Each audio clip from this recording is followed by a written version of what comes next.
நம்மளோட current affairs weekly சீரீஸ்ல November 16 to 22 last week Monday to இன்னைக்கு வரைக்குமான நியூஸ் எல்லாத்தையும் டிஸ்கஸ் பண்ண போறோம். ஃபர்ஸ்ட் ஒன் பாருங்க.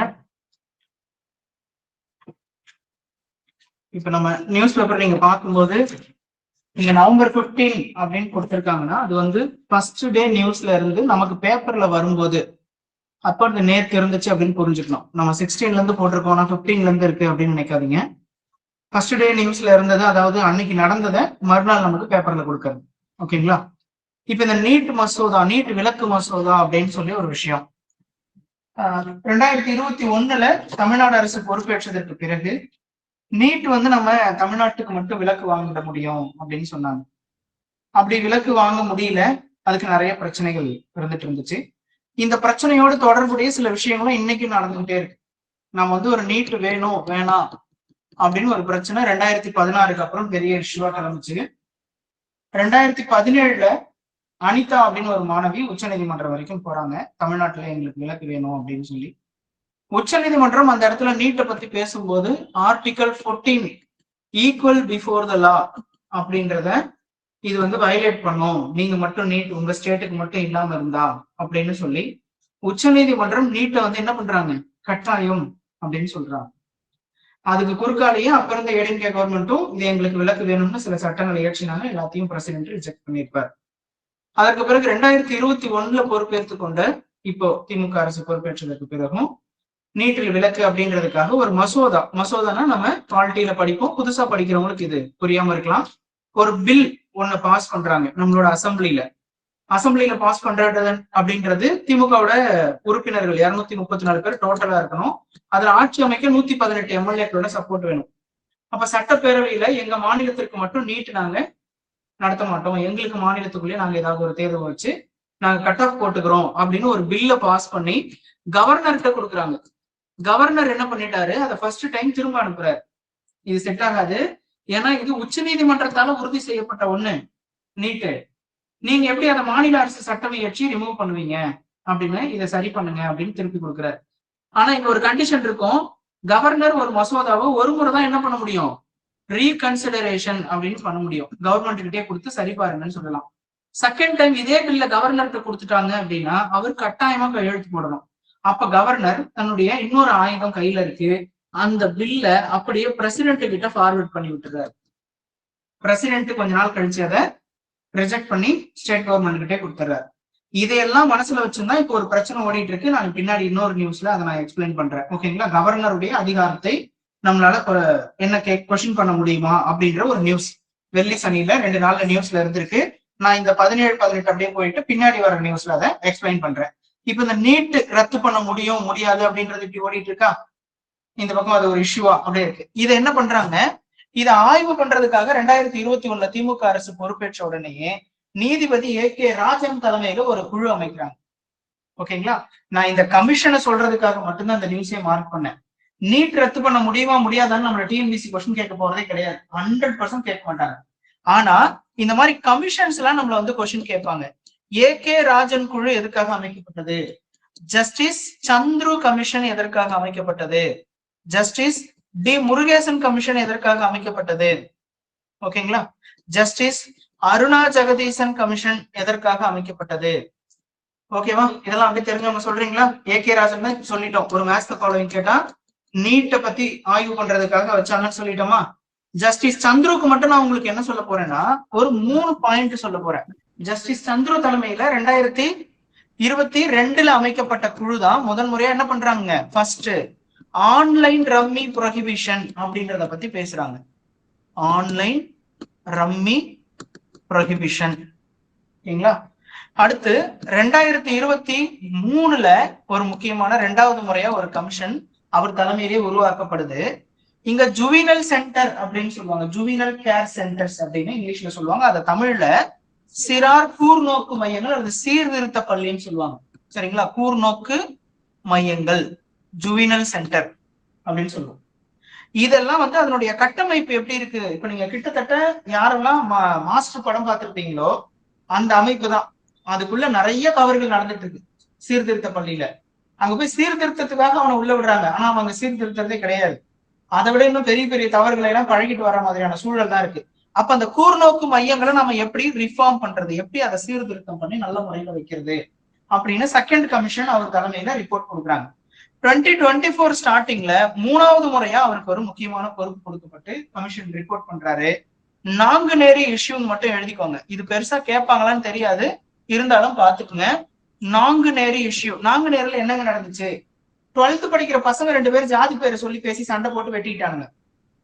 ஓகேங்களா? ஜாதியின் பேரால கிளாஸ் ரூம்ல, ஸ்கூல்ல, கவர்மெண்ட் ஸ்கூல்ல சண்டை போட்டு கத்தியால வெட்டிக்கிட்டான். ஓகேங்களா? ஒரு தரப்பு மாணவர் வந்து பயங்கரமா பாதிக்கவும் பட்டிருப்பார். அப்போ இந்த மாதிரி கல்வி நிலையங்கள்ல ஜாதிய பாகுபாடுகள், அந்த ஜாதிய பிரச்சனைகள் தலை தூக்காம இருக்கிறதுக்கு எப்படி நாம சில விதிமுறைகளை உருவாக்கலாம் அப்படின்னு சொல்லி ஒரு சஜஷன் கொடுத்திருப்பாரு. அந்த சஜஷன் வச்சுதான் இப்ப கவர்மெண்ட் சில நோட்டிபிகேஷன்ஸ், ரெகுலேஷன்ஸ் எல்லாம் கொடுத்திருப்பாங்க. பள்ளிகளுக்கு கலர் கயிறு கட்டிட்டு வரக்கூடாது, அதாவது ஜாதி அடையாளமா காட்டுற கயிறுகளை கட்டிட்டு வரக்கூடாது, மாலை கழுத்துல போட்டு வரக்கூடாது, இந்த மாதிரி சில ரெஸ்ட்ரிக்ஷன்ஸ் கிரியேட் பண்றேன் அப்படின்னு சொல்லியிருப்பாங்க. அதுவுமே பெரிய அளவுல எதிர்ப்புதான் உள்ளாக்கியிருக்கோம்.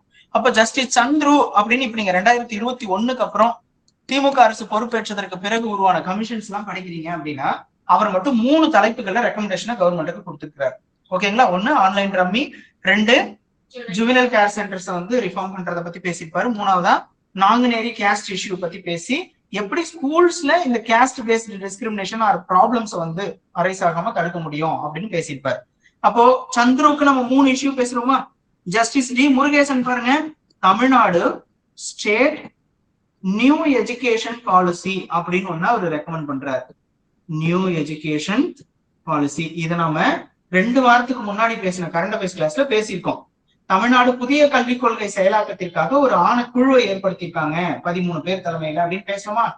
ஞாபகம் நினைக்கிறேன். ஃபர்ஸ்ட் ஸ்டெப் என்ன பண்ண போறாங்க? 8th ஸ்டாண்டர்ட் வரைக்கும் இருக்கிற சப்ஜெக்ட்ஸ் எல்லாம் மாத்த போறேன் 2027க்குள்ள. அதுக்கு பிறகு 9th 10th step by step 9th 10th 11th 12th கொண்டு போறேன். ஒட்டுமொத்த கல்வி முறையும் ஆட்சி அமைப்பதற்கான ஒரு புது கொள்கை. பாருங்க, பாலிசி தான் அது, ரிஃபார்ம் பண்ணிக்கல, அவர் கொள்கை தான் கொடுத்துருக்காரு. அதை கொஞ்சம் கொஞ்சமா தான் இம்ப்ளிமெண்ட் பண்ணுவாங்க. சரிங்களா? அடுத்து அருணா ஜெகதீஷ் தான் இப்ப நீங்க சமீபத்துல நியூஸ் சேவ் பண்ணிக்கலாம். வெள்ளூர்ல ஒரு ஸ்டாம்பேடு, கரூர் ஸ்டாம்பேடு பத்தி விசாரிக்கிறதுக்காக அமைக்கப்பட்ட ஆணையம். இதுவுமே பெருசா கேட்பாங்களான்னு தெரியாது, இதெல்லாம் கொஞ்சம் நெகட்டிவான விஷயம். அதனால ஜஸ்ட் நேம் மட்டும் தெரிஞ்சு வச்சுக்கோங்க. ஓகேங்களா? ஃபுல் ஃபிளட்ஜா நமக்கு அது தேவைப்படும் அப்படின்னு இல்ல. ஒரு முறை இந்த மாதிரி கமிஷன்ஸ் எல்லாம் நியூஸ்ல பாக்குறீங்கன்னா பாத்துக்கணும்ன்றதுக்காக தான் இந்த நியூஸே எடுத்தேன். இங்க ஒரே ஒரு பேராகிராஃப் இங்க வந்து முடிஞ்சு போச்சு. நீதிபதி A.K. ராஜன் தலைமையில் அமைக்கப்பட்ட ஆணையம் இதற்காக பரிந்துரைகளை வழங்கியது அப்படின்னு சொல்லிட்டாங்களா? அப்ப இந்த மாதிரி ஜஸ்டிஸ் தலைமையில சில குழுக்கள் அப்போது ஏற்படுத்துவாங்க. அதெல்லாம் என்னென்ன ஒர்க் பண்ணிருக்காங்க அப்படின்றத நீங்க பாத்துக்கணும். மேத்ஸ் ஃபாலோயிங்ல 100% கேட்கறதுக்கு வாய்ப்பு இருக்கு. இந்த மாதிரி கொஸ்டின்ஸ் கண்டிப்பா கேட்கறாங்க. அடுத்து யூனிசெஃபோட, இது ஃபேக்ட் தான், டைரக்டா கண்டென்ட்டுக்குள்ள போயிடலாம். என்ன பண்றேன் பாருங்க. குழந்தைகளின் உரிமைகளுக்காக ஐநாவின் அமைப்பான யூனிசெஃப் அப்படின்னு சொல்றான். அப்ப ஃபர்ஸ்ட் என்ன பண்றீங்க? இந்த யூனிசெஃப்க்கு அப்ரிவேஷன் பாக்குறீங்களா? என்ன சொல்லலாம்? United Nations International Children's Fund அப்படின்னு இப்ப ஷார்ட்டா சொல்லிடலாம், UN சில்ட்ரன்ஸ் ஃபண்ட். ஆனா இது ஒரிஜினலா 1946ல உருவாச்சுன்னு சொல்றோம்ல, அப்போ நீங்க சொல்ற மாதிரி எல்லாம் சொல்லிட்டு இருந்தா என்ன சொன்னா? யுனைடெட் நேஷன்ஸ் இன்டர்நேஷனல் என்னங்க சில்ட்ரன்ஸ் எஜுகேஷன் இல்ல, emergency fund. Very good, emergency fund, United Nation. இப்ப இந்த பேரை எப்ப இருந்து சேஞ்ச் பண்ணிருப்பான் யுனைடெட் நேஷன் சில்ட்ரன்ஸ் ஃபண்ட் அப்படின்னா 1953க்கு பிறகு. 46ல தொடங்கும் போது United Nations International children's emergency fund தான். 53க்கு அப்புறம் என்னன்னு மாத்திக்கிட்டா? இத யுனைடெட் நேஷன் சில்ட்ரன் ஃபண்ட்னு மாத்திக்கிட்டான். இன்னைக்கு நீங்க சில்ட்ரன் ஃபண்ட்னே அட்ரஸ் பண்ணா போதுமானது. ஓகேங்களா? பிஃபோர் ஆஃப்டர்னு ஏதாவது இயர் வச்சு ஏதாவது கொஸ்டின் கேட்கும் போது நீங்க அதை கன்ஃபியூஸ் பண்ணிட்டா ஓகே, இல்ல டைரக்டா கேட்கறாங்கன்னா children's fund, United Nation children's ஃபண்ட்னு சொல்லிடலாம். இப்ப அதோட ஹெட் குவார்டர்ஸ் எங்க இருக்கு? இங்க ஸ்டார்டட் இயர் சொல்லியாச்சு, 11 டிசம்பர் 1946ல ஸ்டார்ட் பண்ணிட்டாங்க. எங்க ஹெட் குவார்டர்ஸ் இருக்குங்க? New York, United states. இப்ப அதோட தலைவர் யாரு? கேத்ரின் எம் ருசல் அப்படின்றவங்க அதோட தலைவரா இருக்காங்க. அப்ப யூனிசெஃப் அப்படின்ற ஒரு வார்த்தைக்கு நம்ம என்ன பண்ண வேண்டியிருக்கு? சில விஷயங்களை இங்க படிக்க வேண்டியதா இருக்கு. சார் அப்ப அவங்களோட ஃபங்க்ஷன்ஸ் என்ன அப்படின்றத ஜெனரலிஸ்டிக்கா புரிஞ்சுக்கணும். இப்ப பாருங்க, யுனைடெட் நேஷன்ஸ்ல நிறைய ஆர்கனைஸ் இருக்கானா? இப்ப யுனெஸ்கோ அப்படின்னு ஒருத்தர் இருக்கான்னு வச்சுக்கோம், educational scientific cultural organisation, educational scientific cultural. அவங்களுக்கு ஒரு ஃபங்க்ஷன் இருக்கா? யுனைடெட் நேஷன் டெவலப்மெண்ட் ப்ரோக்ராம், இங்க HDI பத்தி பேசுவான், பாவர்ட்டி பத்தி பேசுவான், ஸ்டாண்டர்ட் ஆஃப் லைஃப் பத்தி பேசுவான், ஹெல்த்தை பத்தி பேசுவான், லைஃப் எக்ஸ்பெக்டன்சி பத்தி பேசுவான். அப்போ டெவலப்மெண்ட் ப்ரோக்ராம் டிபி அப்படின்னு சொல்றேன்னா, யுஎன்இபின்னு ஒருத்தர் இருப்பான், என்விரான்மெண்டல் ப்ரோக்ராம், சுற்றுச்சூழல் பாதுகாப்பு, கார்பன் எமிஷனை குறைக்கிறது, குளோபல் வார்மிங்கை கண்ட்ரோல் பண்றது, கிளைமேட் சேஞ்சை கண்ட்ரோல் பண்றது, மிட்டிகேட் பண்றது, இப்படின்னு எல்லாத்தையும் பேசுவான். அப்ப யுனைடெட் நேஷன் சில்ட்ரன்ஸ் ஃபண்டோட வேலை, சாரி இங்க சில்ட்ரன்ஸ் எமர்ஜென்சி ஃபண்டோட முக்கியமான வேலை என்ன? குழந்தைங்க பிறக்கிறதுல இருந்து அந்த குழந்தைங்க வளர்ற வரைக்கும், வளரிளம் பருவம்னு சொல்லுவோம் இல்லைங்களா, 12-13 வயசு வரைக்கும் அந்த குழந்தைங்களுக்கு தேவையான ஆண் பெண் இருபாலருக்குமே அவன் என்ன பண்றான், நிறைய சப்போர்ட் பண்றான். யூனிசெஃப் என்ன பண்றான், இன்டர்நேஷனலாவே எல்லா நாடுகளுக்கும் இங்க இன்ஸ்டிடியூஷனல் டெலிவரிஸ்னா கேள்விப்பட்டிருக்கீங்களா? என்ன இன்ஸ்டிடியூஷனல் டெலிவரி? ஹாஸ்பிட்டலுக்கு போய் குழந்தை பெற்றுக்கிறது. நம்ம ஊர்ல 30 வருஷத்துக்கு முன்னாடி இருந்திருக்கு. வீட்லயே பிரசவம் பார்த்துப்பாங்க, பக்கத்து வீட்டுல அங்க தெருவுல இருக்கிற பாட்டிங்களை வச்சு பிரசவம் பார்த்துக்கிற பழக்க வழக்கம் 30 வருஷத்துக்கு முன்னாடி கூட ரொம்ப பிரவையில இருந்துச்சு, நிறைய இருந்துச்சு. அத ஹாஸ்பிட்டலுக்கு வந்து குழந்தை பெற்றுக்கோங்க அப்படின்னு மாத்தினது எது? நிறைய விழிப்புணர்வு ஏற்படுத்துது. இந்த திட்டங்கள் இருக்கு, நிறைய ஸ்கீம்ஸ் இருக்கு. அந்த மாதிரி ஸ்கீம்ஸுக்கு பின்னாடி எல்லாம் இன்டர்நேஷனல் ஃபண்ட் இருக்குன்னு பேசுவாங்க, நீங்க பாத்தீங்கன்னா தெரியும். சர்வதேச நிதி உதவியின் மூலமா இந்த திட்டம் நடைமுறைப்படுத்தப்படுது. அங்கெல்லாம் ஹாஸ்பிட்டல்ல இந்த கட்டமைப்பு உருவாக்க, உங்க ஊருக்கு பக்கத்துல ஒரு பிரைமரி ஹெல்த் சென்டர் இருக்கு, அந்த ஹெல்த் சென்டர்ல ஒரு பிரசவ வார்டு இருக்கும். ஆனா டியூட்டி டாக்டர் காலைல தான் 9 மணிக்கு வருவாருன்னு சொல்லிடுவாங்க. அப்ப என்ன பண்ணணும், அந்த ஹாஸ்பிட்டலுக்கு 2 டியூட்டி டாக்டர் போகணும். காலைல இருந்து சாயந்தரம் வரைக்கும் ஒருத்தர், சாயந்தரத்துல இருந்து வரலாம். அப்ப டியூட்டி டாக்டர் எக்ஸ்ட்ரா பண்ணணும்னா கவர்மெண்ட்டுக்கு செலவு ஜாஸ்தி, டியூட்டி நர்ஸ் எக்ஸ்ட்ரா போடணும். அப்ப இது எல்லாத்துக்கும் நமக்கு ஃபண்ட் வேணும்னா சென்ட்ரல் கவர்மெண்ட் கொஞ்சம் கொடுப்போம், ஸ்டேட் கவர்மெண்ட் கொஞ்சம் வச்சிருப்பாங்க, இன்டர்நேஷனலாவும் ஃபண்ட் நடக்கும். புரியுதுங்களா? அப்போ ஒரு குழந்தை பிறக்கிறதுல இருந்து அந்த குழந்தையினுடைய கல்வி, அடிப்படை தேவைகளை பூர்த்தி பண்றது, மால் நியூட்ரிஷனுக்கு சப்போர்ட் பண்றது, அடிப்படையான ஊட்டச்சத்து பற்றாக்குறைகளை சரி செய்யற வரைக்கும் எல்லா தேவைகளுக்கும் குழந்தைகளுக்கு தேவையான இங்க அதான் அப்படியே சொல்லியிருப்பாங்க. ஓகேங்களா? யூனிசெஃப் எடுக்கும் முயற்சிகளை பத்தி எல்லாம் மக்கள் மத்தியில கொண்டு போய் சேர்க்கறதுக்கு, விழிப்புணர்வு ஏற்படுத்துறதுக்காக என்ன பண்ணிருக்காங்க, இந்தியா தரப்பு பிரதிநிதியை யார போட்டிருக்காங்க, கீர்த்தி சுரேஷ். அவ்வளவுதான். இந்த நேம் மட்டும் தான் முக்கியம். யூனிசெஃப் கூட சமீபத்திய தூதர் யார், நியமிக்கப்பட்டவர் யார் அப்படின்னு கீர்த்தி சுரேஷ் முடிஞ்சு போச்சு, நேம் கூட விட்டு முடிஞ்சு. ஆனா நாம யூனிசெஃப் பத்தி இந்த பேக்ரவுண்ட் எல்லாம் செக் பண்ணி வச்சுக்கணும். ஓகேங்களா? இதெல்லாம் நமக்கு தெரியும் போதுதான் அது சம்பந்தமா எந்த கொஸ்டின் கேட்டாலும் ஆன்சர் பண்ண முடியும். நியூஸ்ல யூனிசெஃப் கொடுத்து கிளம்பி போயிட்டான். யூனிசெஃப் எங்க இருக்குன்னு அதனுடைய ஹெட் குவார்டர்ஸ் கூட சொல்லலாம, இந்தியாவை பத்தி பேசிட்டு போயிட்டான், புதுதில்லி போட்டு பேசிட்டு போயிட்டான். ஆனா நாம இது கூகுள்ல கிடைக்கும், விக்கிபீடியால கொடுத்துருக்காங்க, எப்போ உருவாக்கலாம், எந்த வருஷம், எந்த டேட் அப்படின்னு. இதை நம்ம ஒரு முறை செக் பண்ணி பாத்துக்கிட்டோம்னா அதுக்கப்புறம் நம்ம எப்பயுமே படிக்க வேண்டியது. ஓகேங்களா? பாத்துக்கணும். அடுத்து இப்போ இதுல ஒரு 2 சில முக்கியமான நியூஸஸ் நம்ம பாத்துக்கணும். ஃபர்ஸ்ட் பாயிண்ட், உச்ச நீதிமன்றத்தின் தற்போதைய தலைமை நீதிபதி யார் அப்படின்னு கேட்கிறாங்க. ஒரு கொஸ்டின் இன்னைக்கு கேட்டா அப்படி சொல்றீங்களா? இல்லையா? சூரியகாந்த். இன்னைக்கு சூரியகாந்த் ஒருத்தர் பொறுப்பேற்கிறாரு. அப்போ பிஆர் கலையோட பதவி காலம் நேற்று சாயந்தரத்தோட என்ன பண்ணிட்டாங்க, முடிச்சுட்டாங்க. நேற்று அவரு ஓய்வு பெறாரு அப்படின்னு சொல்லிட்டாங்க. அப்போ உச்ச நீதிமன்றத்தின் தலைமை நீதிபதி, அதுவும் எத்தனையாவது நீதிபதி, 52வது நீதிபதி, 52nd chief justice of India யாருன்னு கேட்டா என்ன சொல்லிடலாம், பிஆர் கவாய். அப்ப இங்கிருந்து இன்னொரு ஃபேக்டர் கிளைம் பண்ணிக்கலாம், 53வது 53rd ஜஸ்டிஸ், சீஃப் ஜஸ்டிஸ் யாரு அப்படின்னு கேட்டா சூரியகாந்த். 2 விஷயம் எடுத்துட்டீங்களா? இப்ப இதுல இவருக்கு இன்னொரு ஸ்பெஷல் இருக்கு. நீதிபதி பிஆர் கவாய் அவர்களுக்கு ரொம்ப முக்கியமான ஒரு ஸ்பெஷல் என்னன்னா, இந்தியா சுதந்திரம் பெற்ற வரலாற்றில் இந்த 80 ஆண்டுகள்ல இந்தியாவின் முதல் பட்டியலினத்தை சேர்ந்த தலைமை நீதிபதி. அவரு புத்த மதத்தை சேர்ந்த அப்படிங்கிற பாயிண்ட் இருக்கு. ஃபர்ஸ்ட் ஜட்ஜஸ் வந்து கேஜி பாலகிருஷ்ணன் அப்படின்னு சொல்லியிருக்கு. ஓகே, மேபி நான் கூட எங்கேயோ தப்பா பாத்துருக்கலாம். தேங்க்யூங்க, யார் ஆன்சர் சொன்னீங்களோ தேங்க்யூ. இப்ப இந்த பாயிண்ட்டுக்கு வந்துடலாம். இவர் நான் ஃபர்ஸ்ட் சொல்லிட்டு இருந்தேன் இல்லைங்களா, செகண்ட் ஷெட்யூல் காஸ்ட் சிஜேஐ அப்படின்னு சொல்லி இந்தியாவின் 2வது தலைமை நீதிபதி. இப்ப இந்த இடத்துல கிரீமி லேயர் அப்படின்னு ஒரு விஷயம் பேசுறாரு.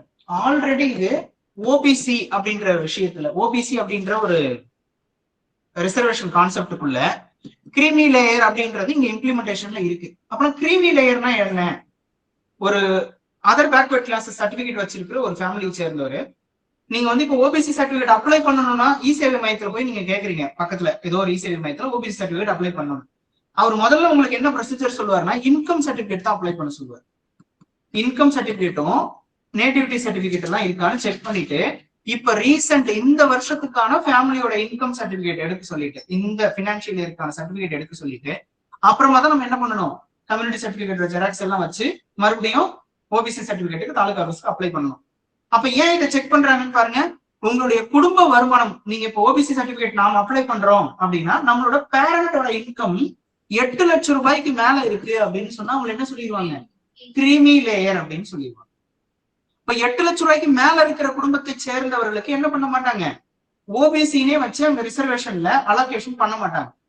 கிரீமி லேயருக்கு மேல, கிரீமி லேயர்ல இருக்கிறவங்க என்ன பண்ணிடுவாங்க, ஜென்ரலுக்குள்ளதான் கான்செப்ட் காம்படிட் பண்ண விடுவாங்க. அப்ப என்ன கான்செப்ட், நீங்க வந்து ஒரு குறிப்பிட்ட வருமானத்துக்கு மேல இந்த நாட்டுக்குள்ள ஏர்ன் பண்ணிட்டு இருக்கிறீங்க அப்படின்னா நம்ம என்ன பண்ண வேண்டியது இல்லைங்க, இடஒதுக்கீட்டின் மூலமா உங்களுக்கான தேவையான வசதிகளை செஞ்சு கொடுக்க வேண்டிய தேவையில்லை அப்படின்ற ஒரு லிமிடேஷன்ஸ் இங்க கிரியேட் பண்ணி வச்சிருக்காங்க. இந்த கான்செப்ட் அப்படி என்ன சொல்றாருங்க, பி.ஆர். கவே அவர்கள் அக்செப்ட் பண்றாரு. எஸ்சி பிரிவில் கிரீமி லேயர் அப்படின்ற ஒரு கான்செப்ட் இடஒதுக்கீடு வந்து கிரீமி லேயருக்கு இது வரைக்கும் கொடுக்கல, அப்படி கொடுக்கணும்னு அவசியம் இல்ல, இங்கேயும் கிரியேட் பண்ணுங்க அப்படின்னு சொல்றாரு. இது இப்போ ஒரு 4-5 நாளாவே நிறைய சோசியல் மீடியால விவாத பொருளா மாறி இருக்கு. அப்போ ஷெட்யூல் காஸ்ட் அப்படின்ற ஒரு கேட்டகரிக்குள்ள ரிசர்வேஷன் கொடுக்குற இடத்துக்குள்ளயும் அவர் என்ன சொல்றாரு, இங்கேயே அதை சொல்லியிருப்பாரு பாருங்க, ஒரு ஐஏஎஸ் அதிகாரியின் குழந்தையும் ஒரு ஏழை விவசாயியின் குழந்தையும் ஒரே நடைமுறையில இடஒதுக்கீட்டுக்கு கீழே வைக்க வேண்டிய அவசியம் இல்ல. ஏற்கனவே இத்தனை ஆண்டுகள், 75 ஆண்டுகள்ல அவங்க குடும்பத்துல யாரோ ஒருத்தர் ஐஏஎஸ் ஆவோ ஐபிஎஸ் ஆவோ ஆகிட்டாங்க அப்படின்னா அவங்க குழந்தைங்களுக்கு எதுக்கு சார் நம்ம ரிசர்வேஷன்ல கொடுக்கணும், அவங்களை என்ன பண்ணுங்க, ஜெனரல்ல காம்படிட் பண்ண வைங்க. இன்னும் ஏழை விவசாய குடும்பத்தை சேர்ந்த லட்சக்கணக்கான கோடிக்கணக்கான மக்கள் இந்தியாவில் இருக்காங்க, வாய்ப்பு கிடைக்காத குடும்பத்தை சேர்ந்தவங்க இருக்காங்க, அவங்களை என்ன பண்ணணும், ஷெட்யூல் காஸ்ட் சர்டிபிகேட்டுக்கு கீழே நம்ம ரிசர்வேஷன் கொடுக்க வைக்கணும் அப்படின்னு சொல்லி பேசியிருக்காரு. ரொம்ப முக்கியமான ஒரு விவாதத்தை கிளப்பி விட்டு போயிருக்காரு. ஷெட்யூல் காஸ்ட்லயும் கிரீமி லேயர் அப்படின்றத அறிமுகப்படுத்துறதுக்கு நான் எதிர்ப்பு இல்லை, அது நான் சாதகமா தான் இருக்கேன் அப்படின்னு சொல்லியிருக்காரு. மேபி இது இதுக்கப்புறம் என்ன பண்ணலாம், கவர்மெண்ட் அதையே நடைமுறைக்கு கொண்டு வர்றதுக்கான வாய்ப்பு இருக்கு. அடுத்த ஒரு முக்கியமான ஆர்டிகிளை பத்தி பேசுறாரு. இந்திய அரசமைப்பு சட்டத்தின் காலத்துக்கு ஏற்ப மாற்றங்களை கொண்டு வரவே சட்டப்பிரிவு 368 ஏற்படுத்தப்பட்டது. அப்ப இந்த 368 எங்க இருக்கு, கான்ஸ்டிடியூஷன்ல பார்ட் 20 அப்படின்னு சொல்லுவோம், பகுதி 20 அப்படின்னு சொல்ற பார்ட் 20க்குள்ள 368 அப்படின்னு பேசியிருப்பாங்க. இதுல எத்தனை டைப் ஆஃப் அமெண்ட்மெண்ட் இருக்கு, 368ல 368ல 2 டைப்ஸ் தான் இருக்கும். அப்போ அதை எப்படி நம்ம புரிஞ்சுக்கிறோம்னு பாருங்க. பார்ட் 20 அப்படின்னு ஆரம்பிக்கிற கான்ஸ்டிடியூஷனோட பகுதியில சிம்பிள் மெஜாரிட்டி அப்படின்றதுக்கு எந்த ஆர்டிகிளும் அம்பேத்கர் மென்ஷன் பண்ணல. 50% +1 அப்படின்றதுலயே சில எக்ஸாம்பிள் சொல்லணும்னா, ஸ்டேட்டோட பவுண்டரிஸை அட்ஜஸ்ட் பண்றது, நேம் சேஞ்ச் பண்றது, ஒரு ஸ்டேட்டை 2ஆ பிரிச்சு விடுறது, பைஃபர்கேட் பண்ணி விடுறது, இது எதுக்குமே என்ன பண்ண வேண்டியது இல்ல, கான்ஸ்டிடியூஷன்ல நம்ம ஸ்பெஷல் மெஜாரிட்டின்னு பண்ண வேண்டியது இல்லை. இது இப்படி பண்ணா எதுக்குமே நம்பரும் இருக்காது. சிட்டிசன்ஷிப் அமெண்ட்மெண்ட் ஆக்ட் உட்பட குடியுரிமை திருத்தம் சிம்பிள் மெஜாரிட்டிலே பண்ணிருவாங்க. ஓகேங்களா, நீங்க குடியுரிமையை படிக்கும் போது கூட படிப்பீங்க, இது வரைக்கும் 9 முறை திருத்தப்பட்டிருக்கு, 11 முறை திருத்தப்பட்டிருக்கு அப்படின்னு நம்பர் சொல்றோம்னா, அப்ப எங்கப்பா நம்பரு, கான்ஸ்டிடியூஷன் அமெண்ட்மெண்ட் இப்ப நம்ம படிக்கிறோம்ல, 106வது திருத்தம் அப்படின்னு ஒண்ணு படிக்கிறோம். பெண்களுக்கு 33% பாராளுமன்றத்துல சட்டப்பேரவையில இடஒதுக்கீடு கொடுக்குறோம், எம்எல்ஏ சீட்ல எம்பி சீட்ல அப்படின்னு படிக்கிறோம் இல்லைங்களா. அப்ப இங்க என்ன ஆகுதுங்க, குடியுரிமை திருத்த சட்டத்தை பத்தி பேசுறது எங்கேயுமே திருத்தங்கள்ல நம்பரா வராது. கரெக்ட் தானே, பாக்குறோம்ல. அப்போ இதெல்லாம் சிம்பிள் மெஜாரிட்டிலே பண்ணிடுவாங்க, கான்ஸ்டிடியூஷனுக்குள்ளே கை வைப்பாங்க. ஸ்டேட்டோட நேம் ஆல்டர் பண்றதையோ மாத்துறதையோ, நகரங்களோட பேர் சேஞ்ச் பண்றதையோ, எல்லையை மாற்றி அமைக்கிறதோ, புது மாநிலம் உருவாக்குறதோ, அப்புறம் தான் என்ன பண்றாங்க 368ன்னு போட்டு இதை வந்து பிளெக்சிபிள் மெத்தட்னும், கான்ஸ்டிடியூஷன் அமெண்ட்மெண்ட் பண்ற பிளெக்சிபிள் மெத்தட்னும், 368க்கு கீழே இருக்கிறத ரிஜிட் ப்ராசஸ்னும் கிரியேட் பண்றாங்க. இந்த ரிஜிட் ப்ராசஸ்ல தான் 2 டைப் இருக்கும். ஒன்னு ஸ்பெஷல் மெஜாரிட்டி அப்படின்னு சொல்லுவாங்க, 2/3 மெஜாரிட்டியில பண்றது. தேர்ட் டைப்ல, அதாவது மொத்தத்துல பார்ட் 20ல தேர்ட் டைப்னு புரிஞ்சுக்கணும், 2/3 plus 50% and above ratification of states. ratification என்னங்க, மாநிலங்களின் ஒப்புதலை பெறுதல், 50%க்கும் மேற்பட்ட மாநிலங்களுடைய ஒப்புதலை பெறுதல். அப்போ ஜிஎஸ்டி அப்படின்ற விஷயம் பார்லிமெண்ட்ல 2/3 மெஜாரிட்டியில பாஸ் பண்ணி ஸ்டேட் கவர்மெண்ட் கிட்ட கொடுப்பாங்க. ஸ்டேட் கவர்மெண்ட்ஸ் என்ன பண்ணணும், அதை சட்டப்பேரவையில, ஆமா இந்த ஜிஎஸ்டி கான்செப்ட் நாங்க அக்செப்ட் பண்ணிக்கிறோம், ஸ்டேட் கவர்மெண்ட் இங்க சட்டப்பேரவையில பாஸ் பண்ணி சென்ட்ரலுக்கு கொடுக்கணும். அப்ப இங்க ஒரு 30 ஸ்டேட் இருக்குன்னா அட்லீஸ்ட் என்ன பண்ணணும், 16 ஸ்டேட் ஆகுது அதை ராட்டிஃபை பண்ணணும். அப்ப இந்த அமெண்ட்மெண்ட் ப்ரொசீஜர் 3 இருக்கு அப்படின்னு சொன்னது, 3 டைப்னு சொன்னது எல்லாம் கரெக்ட் தான். ஆனா அது 368க்கு கீழே 3 டைப்பா இருக்குன்னு சொன்னீங்கன்னா நீங்க கான்செப்ட்ல கொஞ்சமா மிஸ் ஆகிறதுக்கு வாய்ப்பு இருக்கு. அப்ப பார்ட் 20க்குள்ள சிம்பிள் மெஜாரிட்டி ஆரம்பிச்சு அப்புறமா இதை நான் டஃப் பண்றேன், ரிஜிட் ப்ராசஸ் ஆகுறேன், நீங்க அவ்வளவு சீக்கிரம் பண்ண முடியாது அப்படின்னு சொல்ற இடத்துல 368ல 2 டைப்பை எக்ஸ்பிளைன் பண்ணிருக்காங்க. இதை பாத்துக்கங்க. ஏன்னா அவர் என்ன சொல்றாருங்க, அரசியலமைப்பு சட்டத்தில் மிக எளிதாக திருத்தம் மேற்கொள்வதை பி.ஆர். அம்பேத்கர் விமர்சித்தார் அப்படின்னு சொல்றாங்க. அவர் விமர்சித்தாலும் என்ன பண்ணிட்டாருங்க, இங்க லிஸ்ட் கொடுத்துட்டு போயிட்டாரு. இந்த விஷயங்களை மட்டும் தான் நீ என்ன பண்ண முடியும், சிம்பிள் மெஜாரிட்டில பண்ண முடியும். மத்ததெல்லாம் கை வைக்கணும்னா நீ என்ன பண்ணணும், ஸ்பெஷல் மெஜாரிட்டில இந்த ரிஜிட் ப்ராசஸ் யூஸ் பண்ணி தான் பண்ண முடியும் அப்படின்னு தெளிவா எழுதி வச்சுட்டு தான் போயிருக்காரு. ஓகேங்களா, அடுத்த நியூஸ் போயிடலாமா. நெக்ஸ்ட் இது வந்து டேட், தேசிய பத்திரிகை தினம் முதல்வர் வாழ்த்து அப்படின்னு சொல்லிட்டாங்களா. நீங்க அப்படியே இந்த இமேஜ் பாத்துக்கங்க. நேஷனல் பிரஸ் டே என்னைக்கு நவம்பர் 16 செலிப்ரேட் பண்றாங்க. அதுக்கு ஒரு தீம் இருக்கு. இந்த தீம் சும்மா படிச்சு பாத்துக்குங்க. சில டைம் டிஎன்பிசி ப்ரீவியஸ் இயர் கொஸ்டின்ஸ்ல இது இருக்கும், நீங்க பாத்தீங்கன்னா தெரியும். இது இன்டர்நேஷனல் டே, இந்த டேட்ல செலிப்ரேட் பண்ணாங்க, அதுக்கு நம்ம இந்த தீம் வச்சிருந்தோம்னு சொல்லுவோம். இங்க நம்ம நேஷனல் டே தான் பாக்குறோம். National press day, safeguarding press credibility amidst rising misinformation அப்படின்னு சொல்லி. இன்னைக்கு நாட்டுல நிறைய தவறான தகவலை கொடுக்கறதுக்குன்னே பாதிக்கும் மேற்பட்ட மீடியா சுத்திட்டு இருக்கிறான். சரிங்களா, உண்மை அது. இன்னைக்கு மீடியா மக்கள் நிறைய ஃபாலோ பண்றாங்க தான், ஆனா அதுல எது சரின்னு கண்டுபிடிச்சு ஃபாலோ பண்ண தெரியாத அளவுக்கு இவனுங்க அப்படியே ஊடுருவி கிடக்குறாங்க. அவனுங்க கட்சி இப்ப முன்னாடி எல்லாம் நியூஸ் சேனல்லாம் என்னன்னு நம்ம நினைச்சோம், எங்கேயோ நடந்த ஒரு பிரச்சனைய நம்ம கிட்ட கொண்டு வந்து சேர்க்கிறோம்னு நினைச்சோம். இன்னைக்கு நியூஸ் சேனல் அப்படி இல்ல, எல்லா கட்சியும் ஒரு சேனல் ஆரம்பிச்சுக்கிட்டான். அவனுக்கு எப்படி தேவையோ அந்த மாதிரி ரிசல்ட் கொடுக்குறான். இது எலெக்ஷன் கமிஷனோட ரிசல்ட்ட நீங்க ஆட்சி, அதாவது எலெக்ஷன் டேட் அன்னைக்கு பாத்தீங்கன்னா தெரியும். சன் டிவில ஒரு மாதிரி நம்பர் போடுவான், ஜெயா டிவில ஒரு மாதிரி நம்பர் போடுவான். அவனுக்கு எப்படி கன்வீனியன்ட்டோ அந்த மாதிரி ரிசல்ட் கொடுக்குறான். ஃபைனல் ரிசல்ட் நம்ம பேப்பர்ல தான் பார்த்து தெரிஞ்சுக்க வேண்டியதா இருக்கு. அப்ப இந்த மீடியா அப்படின்றதுல என்ன நடந்துட்டு இருக்குங்க, மிஸ்இன்ஃபர்மேஷன் அப்படின்றது நிறைய நடந்துட்டு இருக்கு.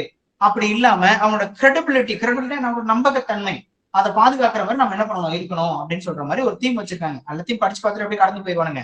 சரிங்களா, இருந்தாலும் நம்ம டேட் மட்டும் பாத்துக்கணும். ப்ரிலிம்ஸ்ல क्वेश्चन கேட்கறதுக்கு நமக்கு வாய்ப்பு இருக்கு.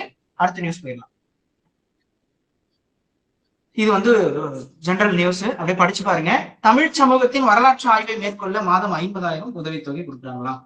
ஓகேங்களா, அப்ப என்ன பண்றேன்னு நினைக்கிறாங்க அரசாங்கம், தமிழ் பத்தின அல்லது தமிழ் சமூகத்தை பத்தின, தமிழ் சொசைட்டி தமிழ் கல்ச்சர்னு படிக்கிறீங்கல்ல ஒரு யூனிட் ஃபுல்லா, அதை பத்தி நிறைய ஆய்வுகள் நீங்க மேற்கொள்றீங்க அப்படின்னா என்ன பண்றேன், 50,000 ரூபாய் வரைக்கும் ஸ்டைஃபண்டா கொடுக்குறேன் அப்படின்னு சொல்றாங்க. அந்த ஸ்டைஃபண்டா உங்களுக்கு புரியும்னு நினைக்கிறேன்.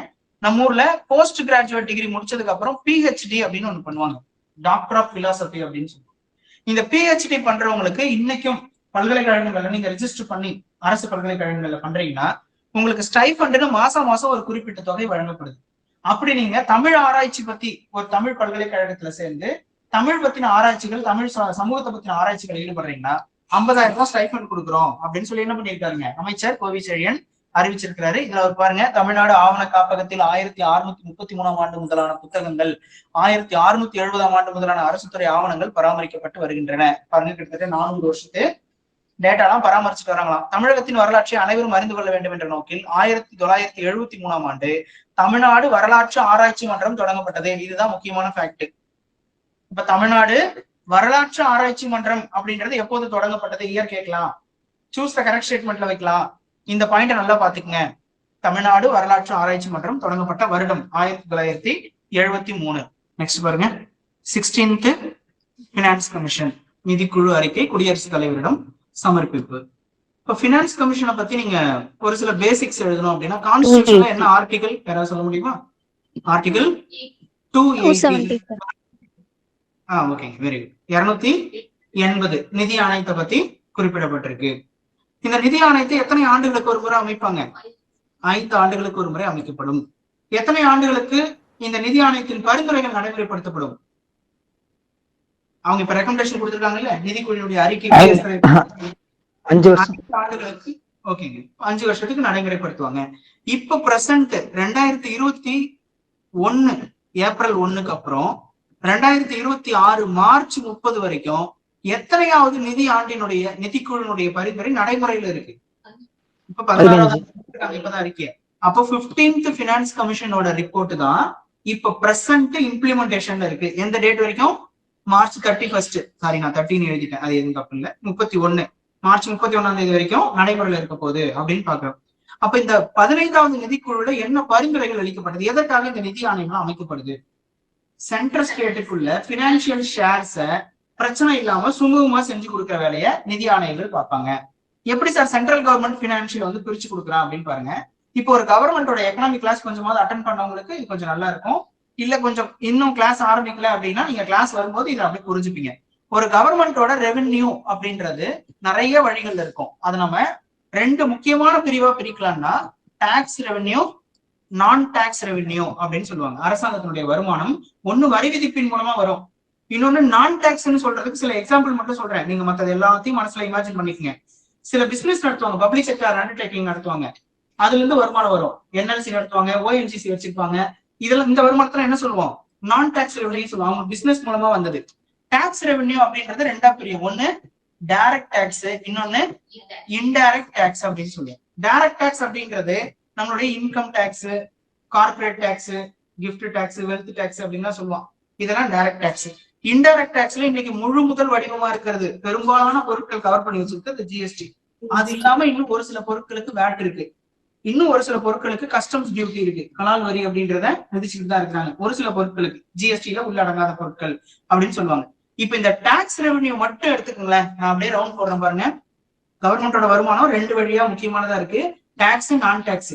இந்த நான் டாக்ஸ் ரெவென்யூல ஸ்டேட் கவர்மெண்டோட அவங்க எதையுமே ஷேர் பண்ணணும்னு அவசியமே இல்லை. அவனே என்ன பண்ணிப்பான், அவனோட திட்டங்களுக்கு செலவு பண்ணிப்பான்.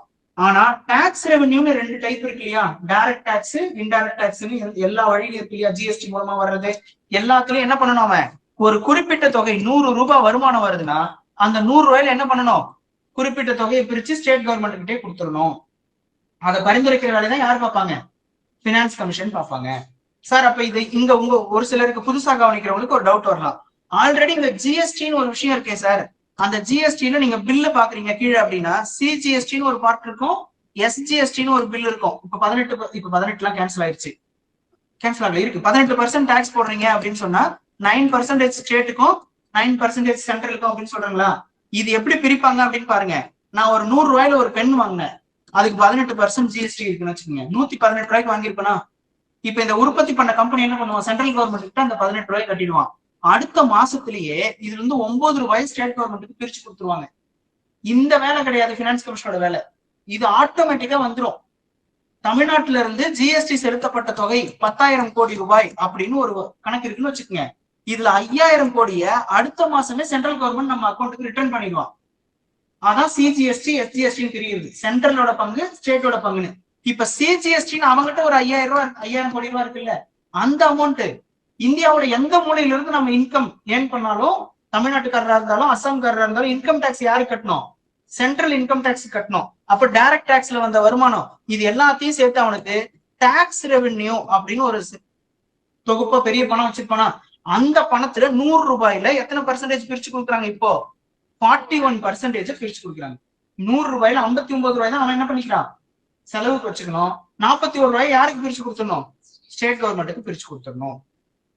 புரியுதுங்களா. இதான் இப்ப இதுக்கு பின்னாடி இருக்கிற முக்கியமான விஷயம். இப்ப இந்த 41% அப்படின்றது எப்படி கொஞ்சம் கொஞ்சமா எவல்யூஷன் ஆச்சு அப்படின்னு பாருங்க. 2013ல ஒரு 14வது 14th finance commission YV Reddy அப்படின்றவர் தலைமையில அமைக்கப்பட்டுச்சு. அவர் தான் ஒரு முக்கியமான சேஞ்ச் பண்றார். இவர் ரெக்கமெண்டேஷன் கொடுக்கறதுக்கு முன்னாடி 2014ல இருந்த 13வது நிதிக்குழு 32% தான் பிரிச்சு கொடுக்கறத பத்தி பேசியிருந்தாங்க. அப்ப 100 ரூபாயில சென்ட்ரல் கவர்மெண்ட் எவ்வளவு கொடுத்துருந்தா ஸ்டேட்டுக்கு, 32% தான் 2015 மார்ச் வரைக்கும் இம்ப்ளிமெண்ட் பண்ணிட்டு இருந்தாங்க. அப்போ ஒய்வி ரெட்டி என்ன பண்றாருங்க, இந்த 13ல அவர் குழு அமைச்சாங்களா, 14ல அவர் ரெக்கமெண்டேஷன் கவர்மெண்ட் கிட்ட கொடுக்குறாரு. கொடுக்கும்போது இந்த 32% 42% இன்க்ரீஸ் பண்ணுங்கன்னு ரெக்கமெண்டேஷன் கொடுக்குறாரு. 42 மாத்தினாங்க, நடைமுறைக்கும் வந்துச்சு. 2015 ஏப்ரல்ல இருந்து 2020 மார்ச் வரைக்கும் இந்த 42% தான் இம்ப்ளிமெண்ட் ஆச்சு. 2017க்கு பிறகு என்கே சிங் தலைமையில, இது எல்லாம் எக்கனாமிக் கிளாஸ்ல நடத்துவாங்க, நான் கரண்ட் அஃபேர்ஸ்ல இருக்கிறதுனால ஃபாஸ்டா சொல்லிட்டு போறேன். என்கே சிங் தலைமையிலான ஒரு குழு அமைக்கப்பட்டுச்சு. அவர் என்ன பண்றாருங்க, 15வது நிதி குழுன்னு சொன்னோமா, இப்பதான் அதை பத்தி பேசிட்டு இருக்கிறோம். இந்த என்கே சிங் என்ன பண்றாரு, நீ 42% கொடுத்துட்டு இருக்கல, இந்த 42 41 + 1 அப்படின்னு பிரிச்சு கொண்டாரு. ஏன், இந்த 1% முழுசா ஜம்மு காஷ்மீர் கிட்ட கொடுத்துரு மொத்தமா. அப்புறம் இதுல இந்த 41% பிரிச்சு கொடுக்கறதுலயும் ஜம்மு காஷ்மீருக்கு ஒரு ஷேர் வருமா, அதையும் சேர்த்து எக்ஸ்ட்ரா பணமா ஜம்மு காஷ்மீர்கிட்ட கொடு, ஏன்னா அந்த மாநிலத்தை கட்டமைக்க வேண்டிய தேவை நிறைய இருக்கு அப்படின்னு என்கே சிங் என்ன பண்ணிட்டாருங்க, ஒரு பெரிய மாறுதலுக்கு உட்படுத்துறாரு. இதோட நீங்க எக்கனாமிக் கிளாஸ்ல சார் அதை சொல்லுவார், நீங்க பாப்பீங்க. ஒய்வி ரெட்டி பாப்புலேஷன் அப்படின்ற பாயிண்ட் அதிகம் பேசி கொஞ்சம் பிரச்சனைக்கு உள்ளாயிருப்பாரு. இவர் என்ன பண்ணிருப்பாருங்க, பர்ஃபார்மன்ஸ் பேஸ் அப்படின்னு மாத்திருப்பாரு. அவனோட ஏரியா, அவனோட இன்கம், என்விரான்மெண்ட், இப்படின்னு நிறைய பிரிச்சு அதுக்கு ஒவ்வொன்றுக்கும் ஒரு பர்சன்டேஜ் போட்டு கட்டாயம் உங்களோட கிளாஸ்ல பினான்ஸ் கமிஷன் படிக்கும் போது இதை சொல்லுவாங்க. கிளாஸ்ல அந்த டீட்டெயில பாத்துக்குங்க. நான் நியூஸ்ல என்ன இருக்கோ அதுக்காக மட்டும் ஒரு அரேஞ்ச்மெண்ட்டை கொடுத்தேன். அப்போ 14வது நிதி ஆணையம் YV ரெட்டி தலைமையில் அமைக்கப்பட்டது. 32% பிரிச்சு கொடுத்துட்டு இருந்த சென்ட்ரல் கவர்மெண்டோட ஃபண்டை 42 இன்க்ரீஸ் பண்ணாரு. 15வது நிதி ஆணையம் NK சிங் தலைமையில் அமைக்கப்பட்டது. 42 கொடுத்துட்டு இருக்கிறத 41+1 அப்படின்னு மாத்தினாங்க. இப்ப 16வது நிதிக்குழுனுடைய தலைவர் யாருங்க? இங்க இருக்காரு அப்படின்னு சொல்லி ஒருத்தர். அவர் என்ன கொடுப்பாரு அப்படின்றது நமக்கு தெரியல. பிரசிடென்ட் கொண்டு போய் பத்திரமா கொடுத்துட்டு வந்துட்டாரு. அதை இம்ப்ளிமெண்ட் பண்ணும்போதுதான் நமக்கு வெளியே தெரியும். ஆனா மாநில அரசனுடைய கோரிக்கை எவ்வளவு தெரியுமா? 41 கொடுத்துட்டு இருக்காங்க இல்லைங்களா? இதை 50 இன்க்ரீஸ் பண்ணுங்க அப்படின்னு ஸ்டேட் கவர்மெண்ட் கேட்டுட்டு இருக்காங்க. ஓகேங்களா? கொடுப்பாங்களா நமக்கு தெரியாது. ஆனா ஒரு 41ன்றத இன்க்ரீஸும் பண்ணிருக்கலாம், இல்ல அதையும் இம்ப்ளிமெண்ட் பண்ணணும்னு சொல்லலாம். எப்பொழுது இது நடைமுறைக்கு வர வாய்ப்பு இருக்கு? நான் இங்க சொல்லி இருந்தேன்ல, 15வது நிதி ஆணையம் எப்போ வரைக்கும் நடைமுறையில இருக்கும்? 2021 ஏப்ரல் ஆரம்பிச்சது, 2026 மார்ச் 31 வரைக்கும் சொன்னா அப்ப என்ன நடைமுறைக்கு வரும்? 2026 ஏப்ரல் 1ல இருந்து 31 மார்ச் வரைக்கும் 16வது நிதிக்குழு நடைமுறைக்கு வரும். இனிமேதான் வரும். இப்பதான் ரிப்போர்ட்டே கொடுத்திருக்கிறாரு. ஓகேங்களா?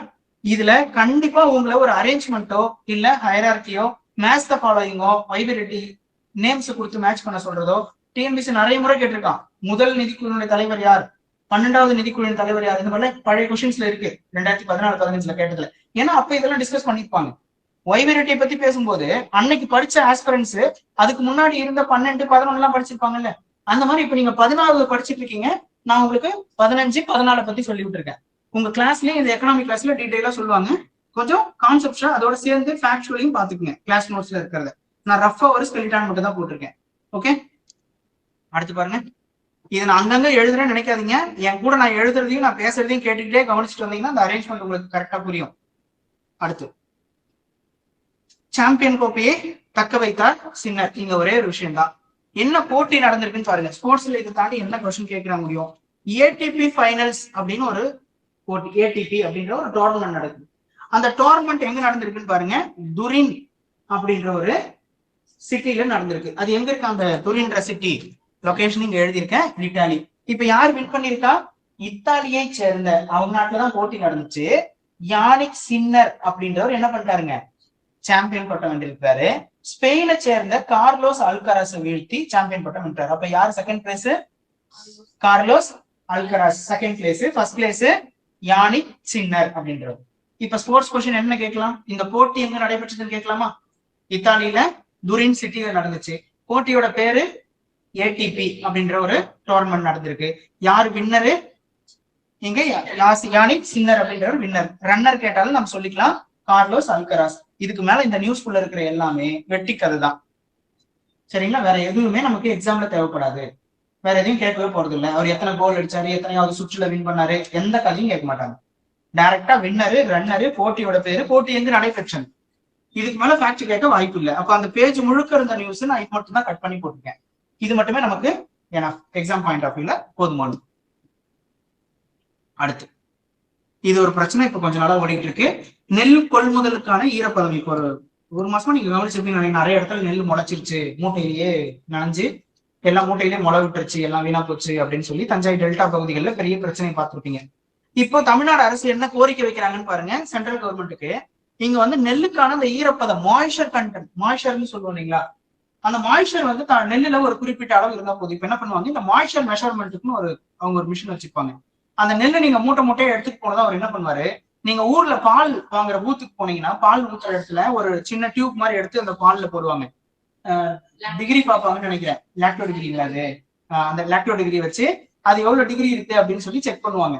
அப்ப அங்க என்ன ஆகும், அதுல எவ்வளவு குவாலிட்டி அது இருக்கு அப்படின்றத கண்டுபிடிச்சிடாங்களா. அதே மாதிரி நெல்லுக்குள்ள எவ்வளவு ஈரப்பதம் இருக்குன்றதையும் அந்த கமிட்டின்னு சொல்லுவாங்க. ஊருக்கு பக்கத்துல நெல்லு தானியங்கள்லாம் வாங்குற இடம் இருக்கும், அந்த கமிட்டியில அதை செக் பண்ணி தான் வாங்குவாங்க. இப்ப சென்ட்ரல் கவர்மெண்ட் அலோவ் பண்ணிருக்கிறது எவ்வளவு பர்சன்டேஜ்? 17% தான் அலோவ் பண்றாங்க. அது என்னவா கேட்கறாங்க தமிழ்நாடு கவர்மெண்ட்? 22% இருக்கணும்னு சொல்றாங்க. ஓகேங்களா? ஆனா என்ன பண்ணல இது வரைக்கும் சென்ட்ரல் கவர்மெண்ட் அதை அப்ரூவ் பண்ணல. அது ஒரு பிரச்சனையா இங்க கோரிக்கை வச்சிருக்கிறோம் அப்படின்னு பேசிட்டு இருக்காங்க. அடுத்து இங்க வந்துருங்க, செறிவூட்டப்பட்ட அரிசி அப்படின்னு ஒரு விஷயத்த முதலமைச்சர் பேசுறாரு.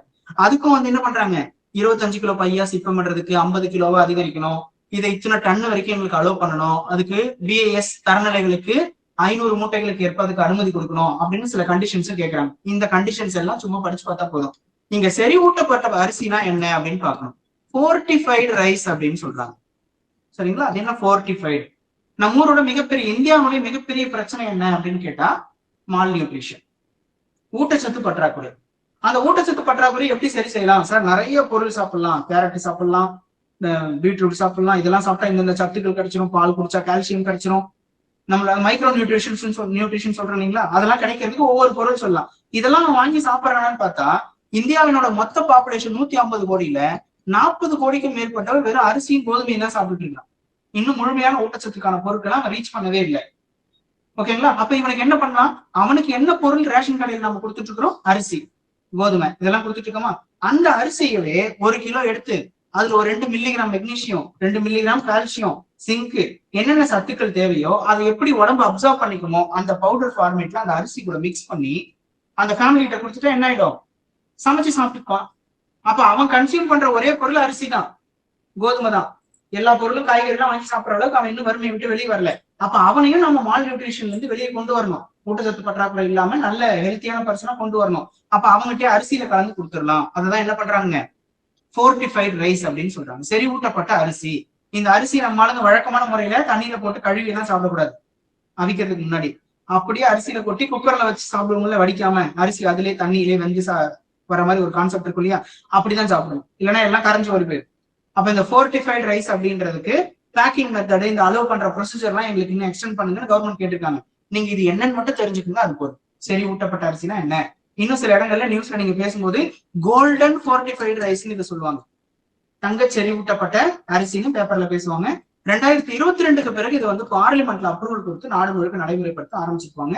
அப்ரூவல் கொடுத்ததோட ஃபர்ஸ்ட் ஸ்டேஜ்ல, அதாவது பைலட் அப்படின்னு சொல்லுவோம். பைலட் ப்ரோக்ராம் அப்படின்னா முதற்கட்டமா அப்படின்னு அங்கன்வாடிகள் இருக்கு இல்லைங்களா, குழந்தைகள் வச்சு பாதுகாக்கிறாங்க இல்ல, பால்வாடின்னு சொல்லுவாங்கல்ல, அந்த அங்கன்வாடிகள்ல முதற்கட்டமா ஆரம்பிச்சு இன்னைக்கு அரசு பள்ளிகளுக்கு சத்து நூலை கொடுக்கறதுக்கும் ரேஷன் கடையில கொண்டு வந்து கொடுக்கறதுக்கும் கொஞ்சம் கொஞ்சமா எக்ஸ்டெண்ட் பண்ணிக்கிட்டே இருக்காங்க. ஓகேங்களா? இதுக்காக ஐடென்டிஃபை பண்ணுவாங்க டிஸ்ட்ரிக்ட், எல்லாருக்குமே கொடுக்க மாட்டாங்க. இந்தியாவில எந்தெந்த மாவட்டங்கள்ல ஊட்டச்சத்து பற்றாக்குறை மிகவும் கம்மியா இருக்குன்றதுக்கு கவர்மெண்ட் டேட்டா இருக்கு ஹெல்த் டிபார்ட்மெண்ட்ல. அந்தந்த டிஸ்ட்ரிக்ட் தேர்ந்தெடுத்து தான் இது கொடுப்பாங்க, எல்லா டிஸ்ட்ரிக்டும் கொடுக்க மாட்டாங்க. சரிங்களா? கொஞ்சம் வளர்ச்சி அடைந்த மாவட்டத்துக்கு எதுக்கு அதை கொடுக்கணும்? அவனே தான் நல்ல விஷயம் வியாபாரம் பண்ணுவான், இல்ல வேலைக்கு போவான், சம்பாதிப்பா, ஏதாவது வாங்கி சாப்பிட்டு இருப்பான், அவனுக்கு இது கொடுக்க வேண்டிய தேவை இருக்காது அப்படின்னு சொல்லி லிமிடெட் ஏரியாஸ்ல மட்டும் தான் அதை என்ன பண்றாங்க, கொண்டு வந்து இம்ப்ளிமெண்ட் பண்றாங்க. அப்போ இந்த மாய்ஸ்சர் எவ்வளவு இருக்கணும் அப்படின்றத பாத்துக்கோங்க. ஈரப்பதம் அப்படின்றது 17% தான் கொடுத்துட்டு இருக்காங்க, 22 கேட்டுட்டு இருக்காங்க, இன்னும் அப்ரூவல் வரல. அதை தெரிஞ்சு வச்சுக்கோங்க. இந்த பக்கம் கோல்டன் ஃபோர்டிஃபைடு ரைஸ் பாத்துக்கோங்க. அடுத்து இதுவும் ஒரு முக்கியமான ஸ்கீமுக்காக தான், இயற்கை விவசாயத்தின் மகுடம் அப்படின்னு சொல்லி ஒரு 3 நாள் முன்னாடி பிரதமர் தமிழ்நாட்டுக்கு வந்திருந்தாரு. கோயம்புத்தூர்ல வச்சு ஒரு இயற்கை வேளாண் மாநாடு, இயற்கை விவசாயம் அது பாரம்பரியத்தில் பிறந்தது அப்படி அப்படின்னு சொல்லி ஒரு மாநாட்டுல வந்து பிரதமர் வந்து என்ன பண்ணிருக்காருங்க, தொடக்கி வச்சுட்டு அங்க ஒரு சில ஸ்பீச்சும் கொடுத்துட்டு போயிருக்காரு. ஓகே, அதெல்லாம் விட்டுருவோம். அங்க ஒரு ஸ்கீம் மட்டும் பேசிருக்காங்க. என்னங்க அது? பிரதான் மந்திரி கிசான் சம்மான் நிதி அப்படின்னு சொல்றோம். கிசான் சம்மான் நிதி. இதை எப்படி செயல்படுத்துறாங்க, எப்ப தொடங்கப்பட்டதுன்னு பாத்துக்கலாமா? 2019 பிப்ரவரியில தான் இது பட்ஜெட்ல அனௌன்ஸ் பண்றாங்க. எப்படி நடைமுறைப்படுத்துறாங்க?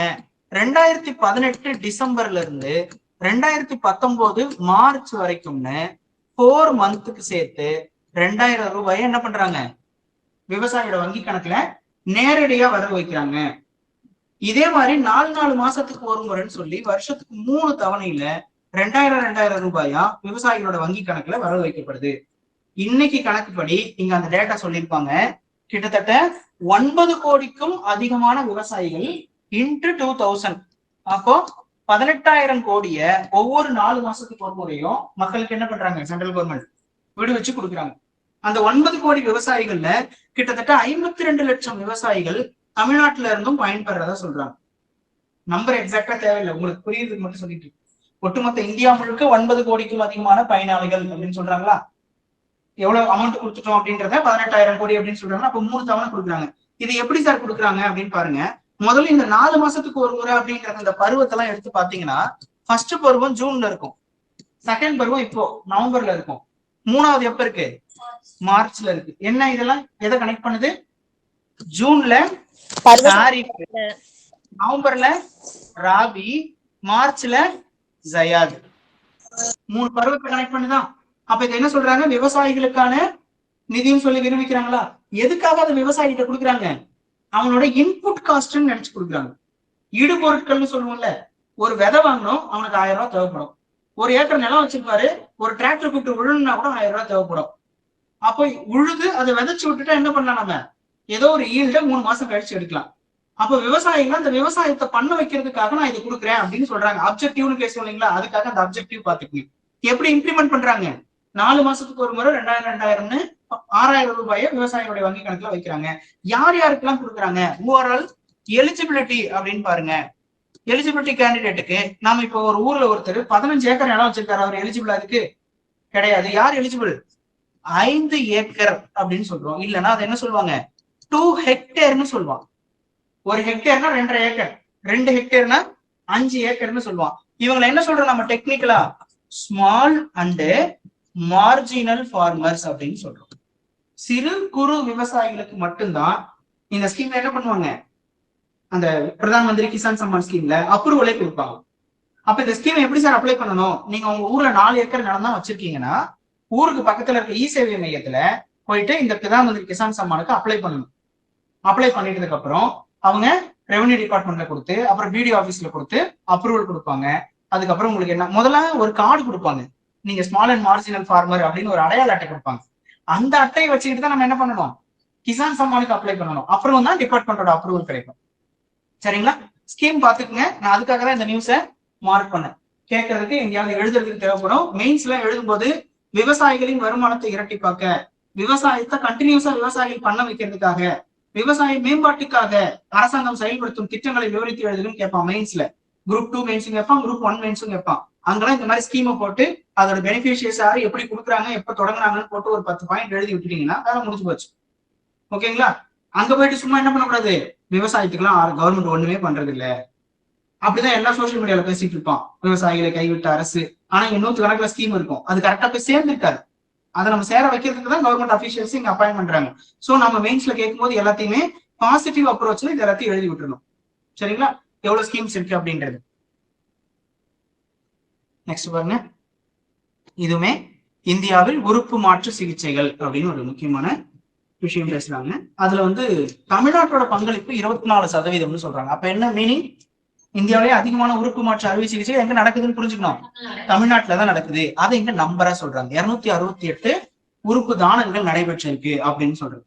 அதோட இன்னொரு முக்கியமான விஷயம் பேசுறாங்க. 2023ல தமிழ்நாடு முதலமைச்சர் செப்டம்பர் 23ஆம் தேதி ஒரு அறிவிப்பு கொடுக்கிறார். முதலமைச்சர் யார் தன்னுடைய இறப்புக்கு பிறகு உடல் உறுப்புகளை தானம் செய்யறோம்னு சொல்றீங்களோ, அவங்களுடைய இறப்புக்கு பிறகு என்ன பண்ண முடியும், அரசு மரியாதையோடு தகனம் செய்யப்படும், அடக்கம் செய்யப்படும், சாரி தகனம் செய்யும், அடக்கம் செய்யப்படும் அப்படின்னு சொல்றாங்க. அப்ப அந்த அரசு மரியாதைன்றது இங்க 21 குண்டுகள் முழங்க அப்படின்லாம் சொல்றோம் இல்லைங்களா? கிட்டத்தட்ட ஒரு ஆர்டிஓ வருவாரு, இல்லைன்னா டிஆர்ஓ வருவார், மாவட்ட வருவாய் அலுவலர் தலைமையில மரியாதை செலுத்தி அவங்களோட உடலுக்கு இறுதி அஞ்சலி செய்வாங்க. இந்த திட்டம் அறிவிக்கப்பட்ட பிறகு இது நிறைய அதிகரிச்சிருக்கு அப்படின்னு சொல்றாங்க. 553க்கும் மேற்பட்டோர் இந்த திட்டத்துக்கு கீழே சேர்ந்திருக்கிறாங்க அப்படின்னு சொல்றாங்க. இதுல இன்னொரு டேட்டா இருக்கு, இந்த டேட்டா பாத்துக்குங்க. செப்டம்பர் 23 அப்படின்றது தமிழ்நாடு ஆர்கன் டொனேஷன் டே, தமிழ்நாடு உறுப்புகள் தான தினம் அப்படின்றது செப்டம்பர் 23. அப்போ நேஷனல் ஆர்கன் டொனேஷன் டே அப்படின்னு ஒண்ணு இருக்கு. நேஷனல் ஆர்கன் டொனேஷன் டே, உறுப்புகள் தான தினம் அப்படின்றது ஆகஸ்ட் 3. ஓகேங்களா? ஆகஸ்ட் 3 நேஷனல் ஆர்கன் டொனேஷன் டே. செப்டம்பர் 23 அப்படின்றது தமிழ்நாடு ஸ்டேட்டுக்கு ஆர்கன் டொனேஷன். அது ரெண்டு வேற காரணங்கள் இருக்கும். இங்க ஹிதேந்திரன் அப்படின்னு ஒரு 17-18 வயசு பையன் பைக்ல போயிட்டு ஆக்சிடென்ட் ஆயிருப்பான். அவனுடைய உடல் உறுப்புகள் தானம் செய்யப்பட்டிருக்கும் ஒரு 10-12 வருஷம் முன்னாடி. ஓகேங்களா? அந்த டேட், அவர் அந்த பையனோட பிறந்தனால சம்திங் அந்த தானமா கொடுத்த தினத்தையும் ஏதோ ஸ்டேட்டோட டே அப்படின்னு செலிப்ரேட் பண்ணுவாங்க. ஓகேங்களா? ஸ்டோரி ஒரு முறை நீங்க வேணா படிச்சு பாத்துக்கோங்க. டே மட்டும் தெரிஞ்சுக்கங்க, எக்ஸாம்ல இது கேட்கறதுக்கு வாய்ப்பு இருக்கு. இப்ப இந்த இடத்துல தமிழ்நாடுனுடைய பங்களிப்பு 24%. அப்ப இந்தியாவிலேயே ஹையஸ்ட்னு சொல்றோமா? இப்போ ஒரு ஸ்டேட்மெண்ட் கேட்கிறேன், choose the correct statement regarding organ டிரான்ஸ்பிளேஷன் அப்படின்னு ஒரு விஷயத்தை கொஸ்டின்ல வச்சுட்டு, ஃபர்ஸ்ட் ஸ்டேட்மெண்ட்ல இந்தியாவிலேயே முதல் முறையா தமிழ்நாடு 2025ல அதிக எண்ணிக்கையிலானது, highest number of organ donation was done in 2025 in very first time, முதல் முறையாக அப்படின்னு கொடுத்தா கரெக்டா? கிடையாது. எப்பவுமே தமிழ்நாடு தான் முதலிடம். கரெக்ட். கிட்டத்தட்ட இது 9வது வருஷம், 9th கான்சிக்யூட்டிவ் இயரா சென்ட்ரல் கவர்மெண்ட் என்ன பண்றான், தமிழ்நாடு தான் இந்த விஷயத்துல முதலிடத்துல இருக்கு அப்படின்னு சொல்றாங்க. மத்திய அரசின் தரவுகளிலிருந்து தெரிய வந்துள்ளது. 4ல் 1 பங்கு தமிழ்நாட்டிலிருந்து மேற்கொள்ளப்பட்டுள்ளது. அப்போ முதல் முறையா தமிழ்நாடு முதலிடத்துக்கு வந்திருக்கு, அதிகமா பண்ணிருக்காங்க அப்படின்லாம் சொன்னா தப்பு. ஒரு அசிஸ்டன்ட் ரீசன்ல கூட கொடுத்து அசிஸ்டன்ட்ல இந்த ஸ்கீம் கொடுத்துறாங்க, உறுப்பு தானம் செய்வர்களுக்கு அரசு மரியாதை செய்ய முதலமைச்சர் உத்தரவிட்டுள்ளார்.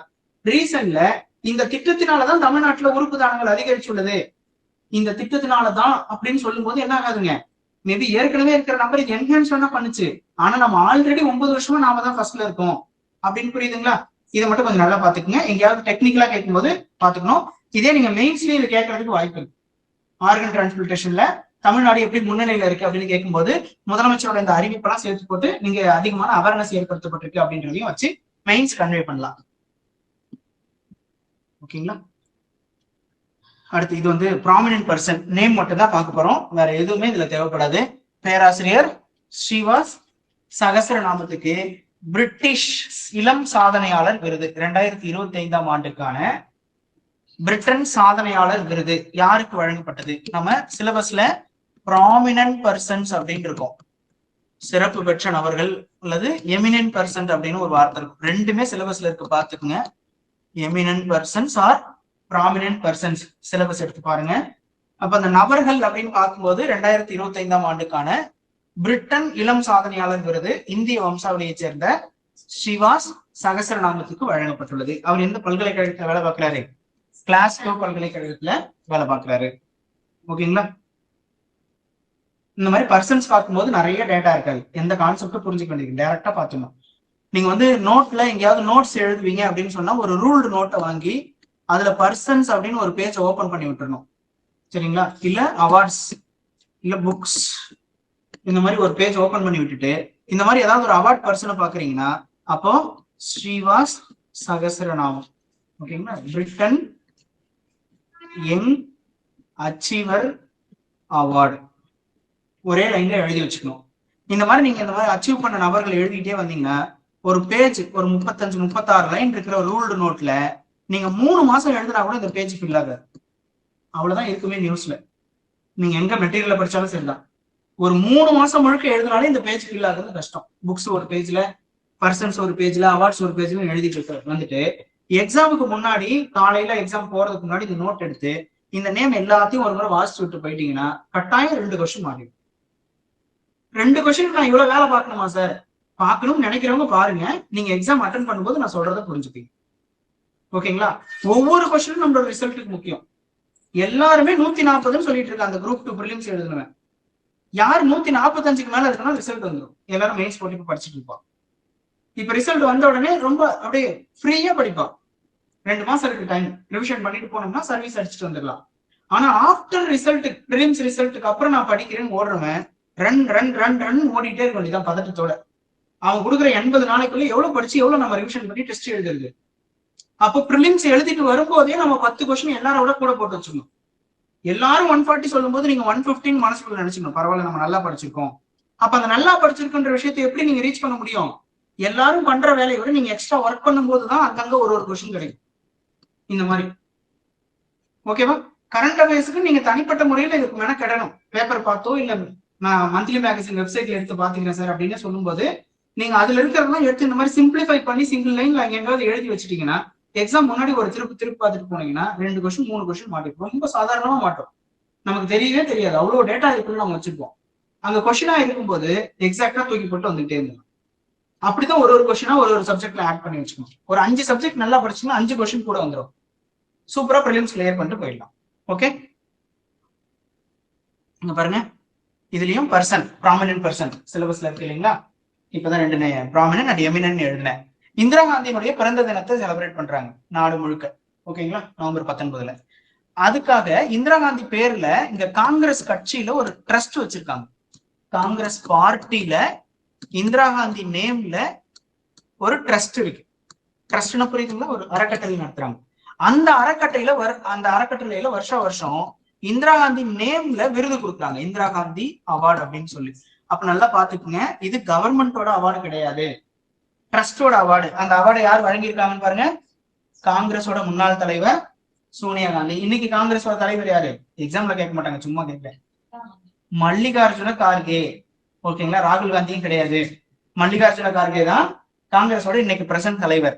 ஓகேங்களா, அப்ப என்ன பண்றாங்கன்னு பாருங்க, யாரு கொடுத்திருக்காங்கன்னு பாருங்க. சிலி நாட்டின் முன்னாள் பெண் அதிபர் மிஷல் பசலெட்டுக்கு அமைதி, ஆயுத குறைப்பு, வளர்ச்சிக்கான, பாருங்க, பீஸ், அமைதி, ஆயுத குறைப்பு அப்படின்னா என்ன?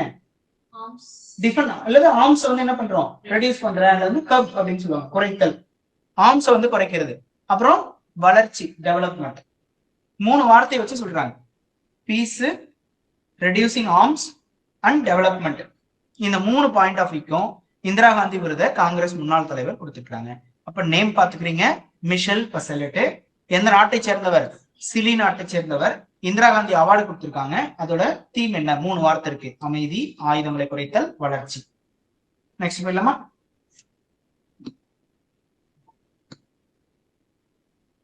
இங்க பாருங்க, சிஎஸ்சி அப்படின்னு சொல்றாங்க. ஃபர்ஸ்ட் இந்த சிஎஸ்சிக்கு அப்ரிவேஷன் என்ன அப்படின்னு பாத்துக்கணும்.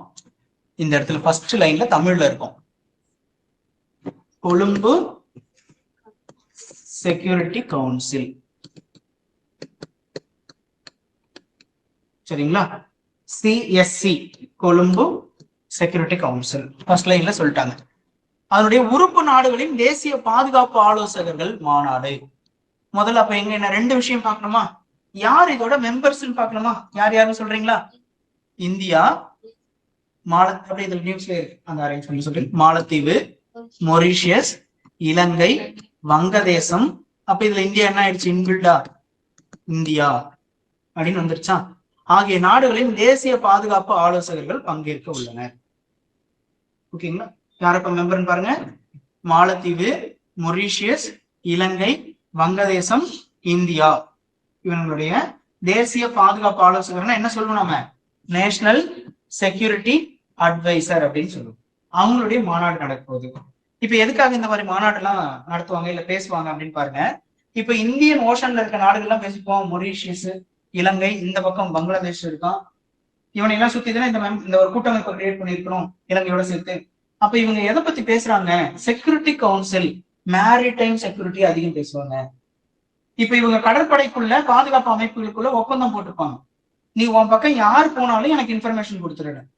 அப்ப இவங்களுக்குள்ள இன்ஃபர்மேஷன் பாஸ் ஆயிடுச்சுன்னா, இந்த பக்கமா சைனா கப்பல் ஒண்ணு போச்சு, இந்த பக்கமா ஒரு அமெரிக்க கப்பல் ஒண்ணு போயிருக்கு, எல்லாருக்கும் இன்ஃபர்மேஷன் தெரிஞ்சிடும். அவன் அந்த பக்கம் சுத்திட்டு இருக்கான், நாம அவனை கண்காணிக்க ஆரம்பிப்போம். புரியுதுங்களா?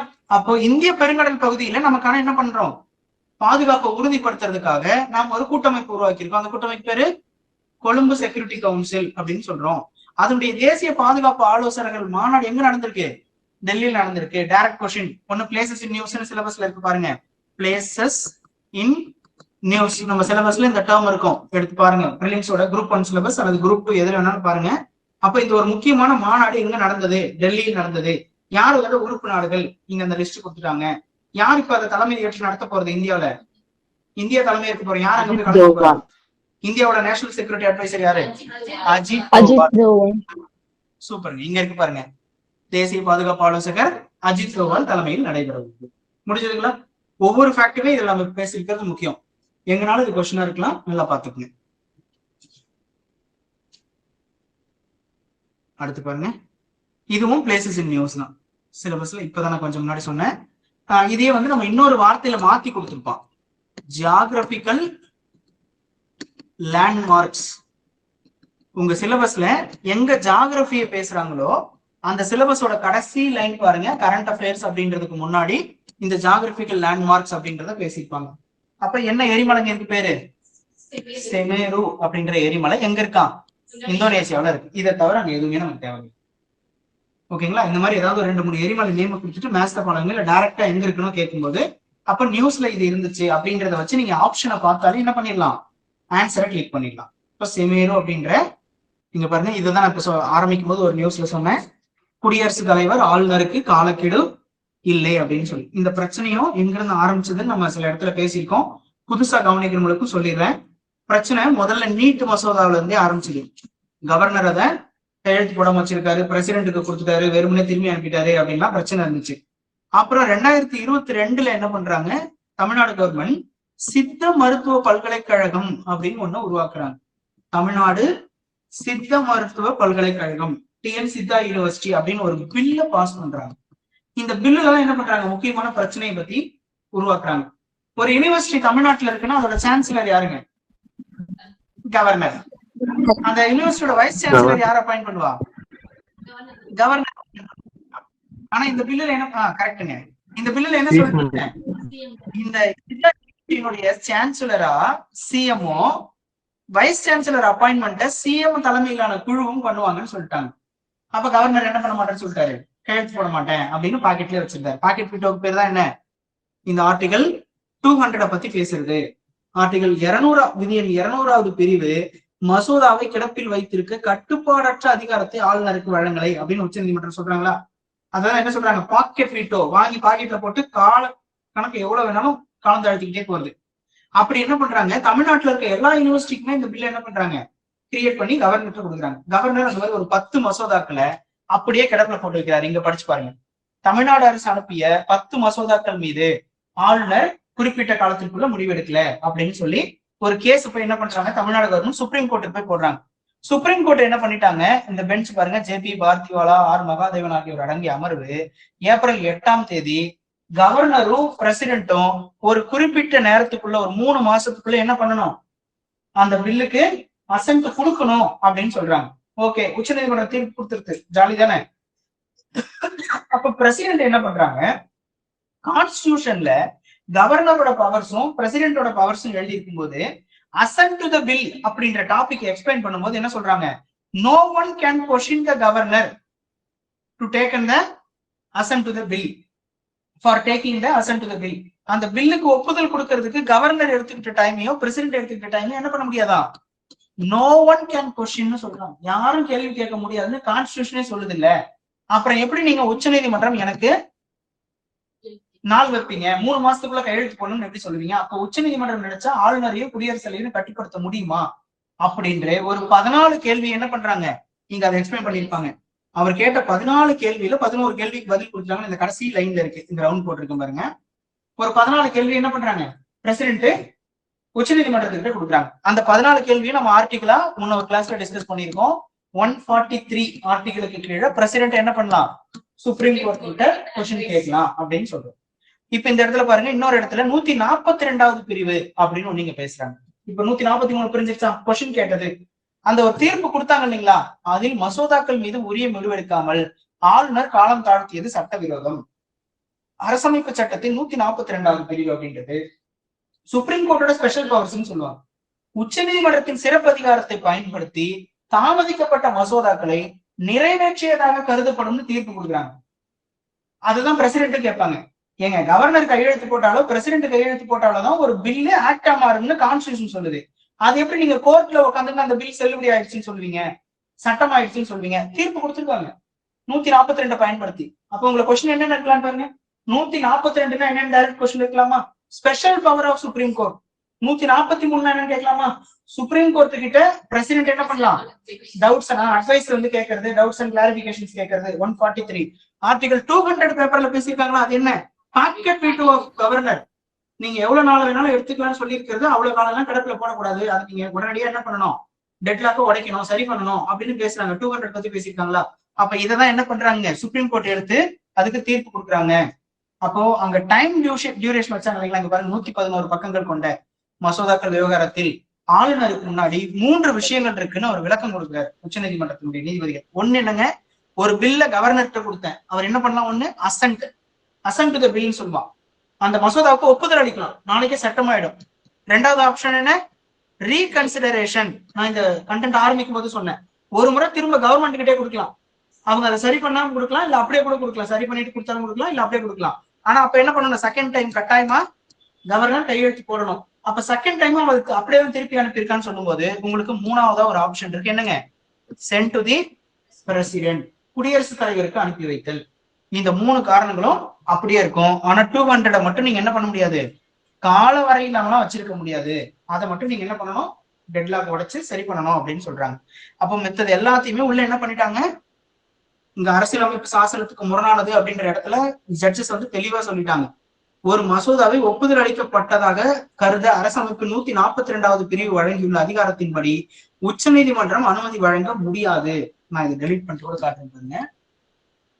உச்ச நீதிமன்றம் அனுமதி வழங்க முடியாது. அப்படி செய்வது தனி அரசமைப்பு அதிகாரத்தை எடுத்துக்கொள்வதற்கு ஒப்பாகும். அப்ப கான்ஸ்டிடியூஷன் கொடுத்திருக்கிற பவரை நம்ம தப்பா எடுத்துக்கிறதா அர்த்தம். அது அன்கான்ஸ்டிடியூஷனல், அரசியலமைப்புக்கு எதிரான. ஏற்கனவே இவங்க கொடுத்தாங்க ஒரு தீர்ப்பு, இங்க இந்த சொல்லிட்டு இருக்கல ஏப்ரல் மாசத்துல ஒரு தீர்ப்பு கொடுத்தாங்க 3 மாசத்துக்குள்ள முடிவெடுக்கணும்னு.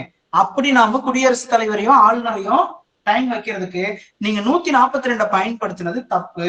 அவங்க ஜட்ஜஸ், சுப்ரீம் கோர்ட்ல 2 ஜட்ஜஸ் கொடுத்த தீர்ப்பையே இப்ப இந்த 5 ஜட்ஜஸ் பெஞ்ச் என்ன பண்றாங்க, மாத்தி எழுதுறாங்க. அந்த மாதிரி சொல்ல முடியாது, டைம் டியூரேஷன் வைக்க முடியாது. இங்க அதை அப்படியே அடுத்தடுத்த பேராகிராஃப்ல எக்ஸ்பிளைன் பண்றாங்க, பாத்துக்கங்க. ஆளுநர் அல்லது குடியரசுத் தலைவருக்கு நீதித்துறை காலக்கெடுவை நிர்ணயிப்பது பொருத்தமானதல்ல. கால வரம்பை நிர்ணயிப்பது அரசியலமைப்பு சாசனத்துக்கு முரணானது. கான்ஸ்டிடியூஷனே நோ ஒன் கேன் கொஸ்டின் சொல்லி இருக்கிறத உச்ச நீதிமன்றம் உள்ள வந்து நீ டைம் டியூரேஷனுக்குள்ள இதை கையெழுத்து போடணும்னு சொல்றது அரசியல் அமைப்புக்கு எதிரானது தீர்ப்பு கொடுத்துருக்காங்க. ஓகேங்களா? இந்த விஷயம் நான் உங்களுக்கு எப்ப இந்த வீக்லி டிஸ்கஷன் ஆரம்பிச்சனோ ஜூலை மாசத்துல இருந்து நினைக்கிறேன், அப்பொழுது இதை நான் உங்களுக்கு வர சொல்லிட்டு தான் இருக்கேன். அப்பப்ப நியூஸ்ல இருக்கும் போதெல்லாம் இது நம்ம ஜட்ஜ்மெண்டா வரும்போது பாப்போங்கன்னு சொல்லிட்டே இருந்தேன். இன்னைக்கு ஜட்ஜ்மெண்ட்டும் வந்துருச்சு. அப்ப சொல்லிட்டாங்களா, அந்த 14 கேள்வியில 13 கேள்விகளுக்கு விளக்கம், 11 கேள்விகளுக்கு விளக்கம் கொடுத்துட்டாங்க. 3 கேள்விகள் அது ஒன்றும் அடிப்படையில ரொம்ப அவசியமானதா இல்ல, நீங்களே பாத்துக்கோங்கன்னு சொல்லிட்டாங்க. 14 கேள்வியில மொத்த எல்லா கேள்விக்குமே பிரசிடென்ட்டுக்கு சாதகமா முன்னாடி இருந்த நிலையில இருந்துச்சோ அது அப்படியே தொடரும்னு சொல்லிட்டாங்க. ஒரே ஒரு விஷயம், அவங்க கொஞ்சம் அப்ப கூட அது கூட பூசின மாதிரி தான் சொல்லியிருப்பாங்க, 200 பயன்படுத்தி நீங்க ரொம்ப காலம்லாம் தாழ்த்த முடியாது அப்படின்னு சும்மா சொல்லியிருப்பாங்க. அப்படின்னா என்ன, நீ தாழ்த்த கூடாதுன்னு உத்தரவெல்லாம் பிறப்பிக்கல, அதை நீங்க சரி பண்ணணும் மட்டும்தான் சஜஷனா கொடுக்குறாங்க. மறுபடியும் நம்ம ஆளுக்கு பழைய முறையை தான் சுத்திட்டு இருப்பாங்க. ஓகேங்களா? ரொம்ப இம்பார்ட்டன்ட் நியூஸ் இது. நீங்க இதுக்கப்புறம் வரப்போற குரூப் 1, 2 எந்த மெயின்ஸ் எழுதினாலும் இந்த டாபிக் இல்லாம நீங்க கொஸ்டின்ஸ் பார்க்க முடியாது. ரொம்ப ரொம்ப இம்பார்ட்டன்ட் டாபிக். பாலிட்டிக் கிளாஸ் வரும்போதும் சரி, நீங்களே படிக்கிறதா இருந்தாலும் சரி, இந்த டாபிக் சம்பந்தமா இது வேற என்னென்ன ஆர்டிகல்ஸ் எடிட்டோரியல்ஸ் வருதோ நியூஸ் பேப்பர்ல கட்டாயமா படிச்சு வச்சுக்கோங்க. மெயின்ஸுக்கு 100% கொஸ்டின் இருக்கும். அடுத்து பார்ப்போம், எதுக்கு வேணா யூஸ் பண்ணலாம். இப்ப கவர்னருக்கு கொடுத்த மாதிரி நான் ஒரு 3 வருஷத்துக்கு முன்னாடி எக்ஸாம்பிள் சொல்லணும்னா 2022ல இந்த 142 பயன்படுத்தி தமிழ்நாட்டுல 7 பேர் விடுதலைன்னு சொல்லுவாங்க. ராஜீவ்காந்தி கொலை வழக்குல குற்றம் சாட்டப்பட்டு சிறையில இருந்தவங்க, 25-30 வருஷமா ஜெயில இருந்தவங்க. இவங்களை வந்து 142 பயன்படுத்தி தான் சுப்ரீம் கோர்ட் வந்து ரிலீஸ் பண்ணாங்க. சிறப்பதிகாரம்ன்றது அவங்க எதுக்கு வேணா எடுத்து யூஸ் பண்ணி உச்ச நீதிமன்றத்துல அது சரியா தப்பான்றதோ அவங்களுக்குள்ளேயே அவங்க ரிவ்யூ பண்ணிப்பாங்க.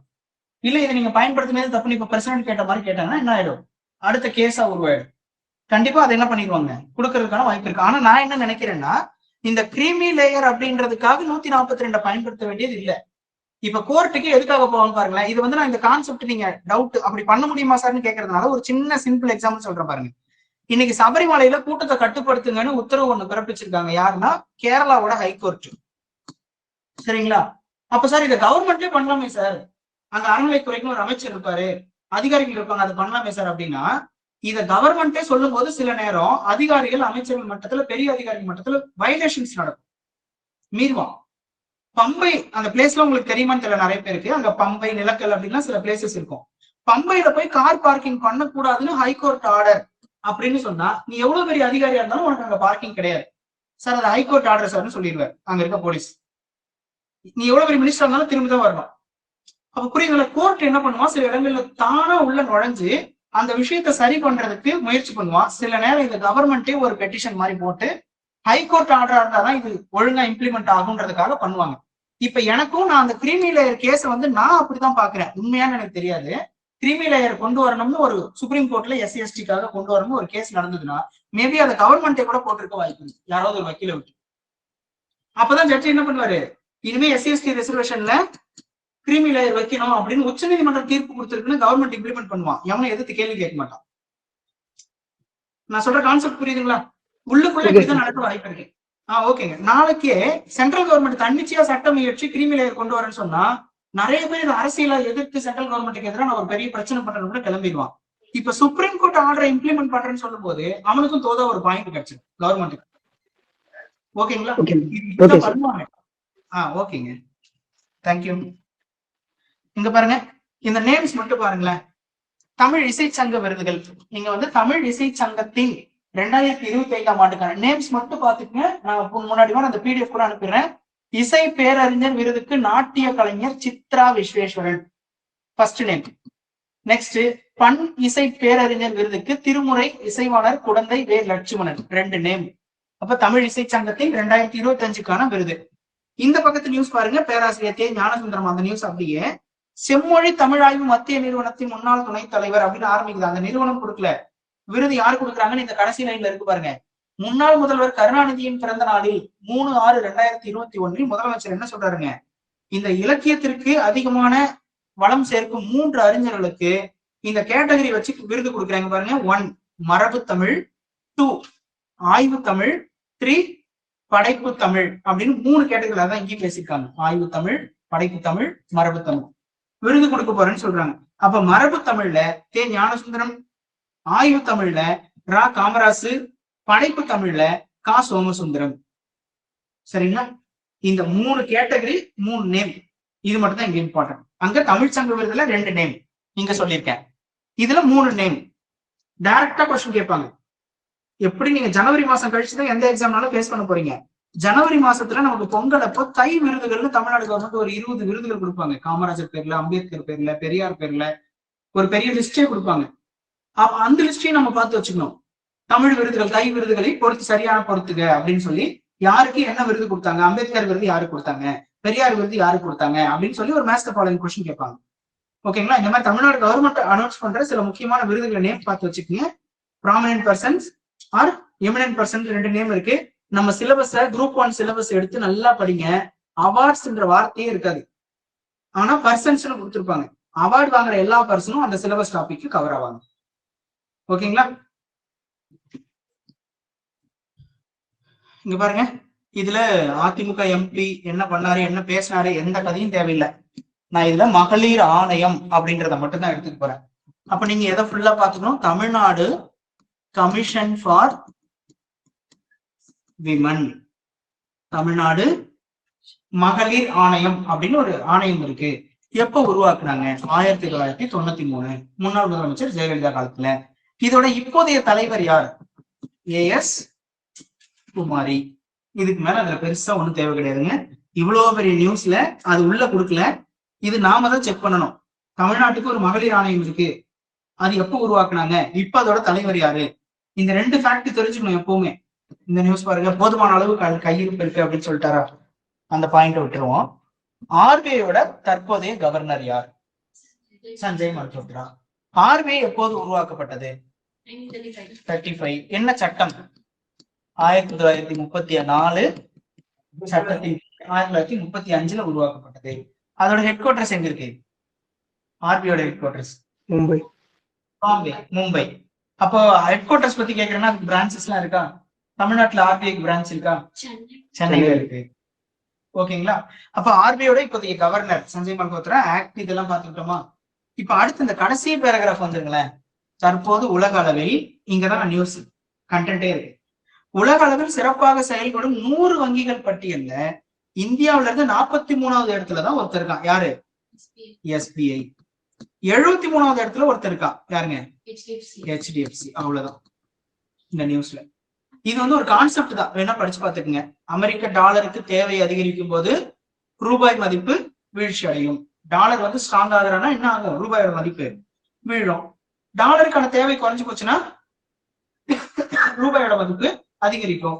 அதுக்கு நம்ம நிறைய முயற்சிகள் எடுத்துட்டு இருக்கோம்.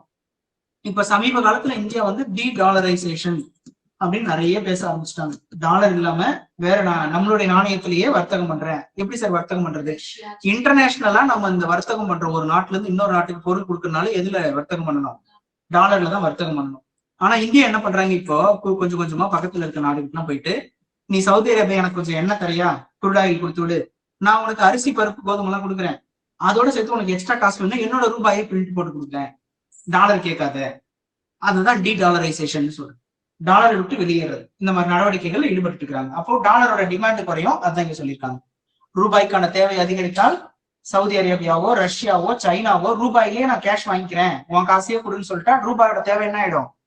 அதிகரிச்சிடும். அப்ப டாலரோட மதிப்பு குறையாது. இது ஒரு கான்செப்ட், பார்த்து வச்சுக்கோங்க. நான் இங்க சில ஃபேக்டுக்காக தான் இந்த நியூஸ் எடுத்தேன். ஒண்ணு சஞ்சய் மல்ஹோத்ரா இயரு, அதோட இங்க உலகின் தலை சிறந்த 100 வங்கிகள்ல 43வது இடத்துல நம்ம எஸ்பிஐயும் 73வது இடத்துல ஹெச்டிஎஃப்சியும் இருக்கான். எங்கேயாவது கொஸ்டின் இருக்கலாம். அடுத்து இங்க பாருங்க, இது ஒரு முக்கியமான நியூஸ். அப்படியே ஜஸ்ட் ஒரு மாதிரி படிச்சுட்டே வாங்க. இந்த எல்லோ ஹைலைட் அடிச்சிருக்க இடத்துல இருந்து பாருங்க, 4 தொழிலாளர் சட்டங்கள் அமலுக்கு வந்துள்ளதாக மத்திய அரசு வெள்ளிக்கிழமை அறிவிப்பு. என்னன்னு பாருங்க, நடப்பில் இருந்த 29 தொழிலாளர் சட்டங்களில் சீர்திருத்தம் மேற்கொள்ளப்பட்டு ஊதிய விதி 2019, தொழில்துறை தொடர்பு விதி 2020, சமூக பாதுகாப்பு விதி 2020 மற்றும் பணி பாதுகாப்பு சுகாதாரம் மற்றும் பணிச்சூழல் விதி 2020 ஆகிய 4 சட்டங்களாக சுருக்கப்பட்டன. இப்ப ஃபர்ஸ்ட் ஆக்ட் என்ன சொல்றாங்க?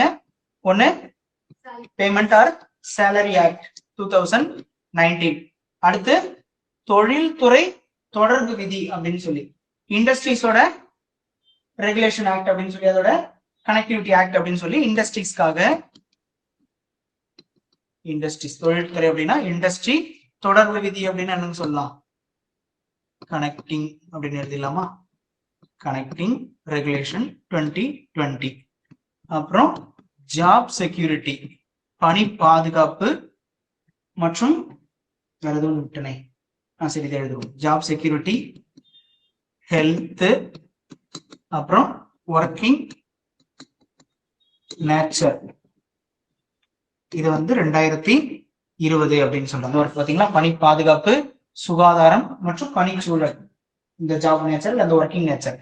இதுல அந்த சமூக பாதுகாப்பு விதி சோசியல் செக்யூரிட்டி ரூல்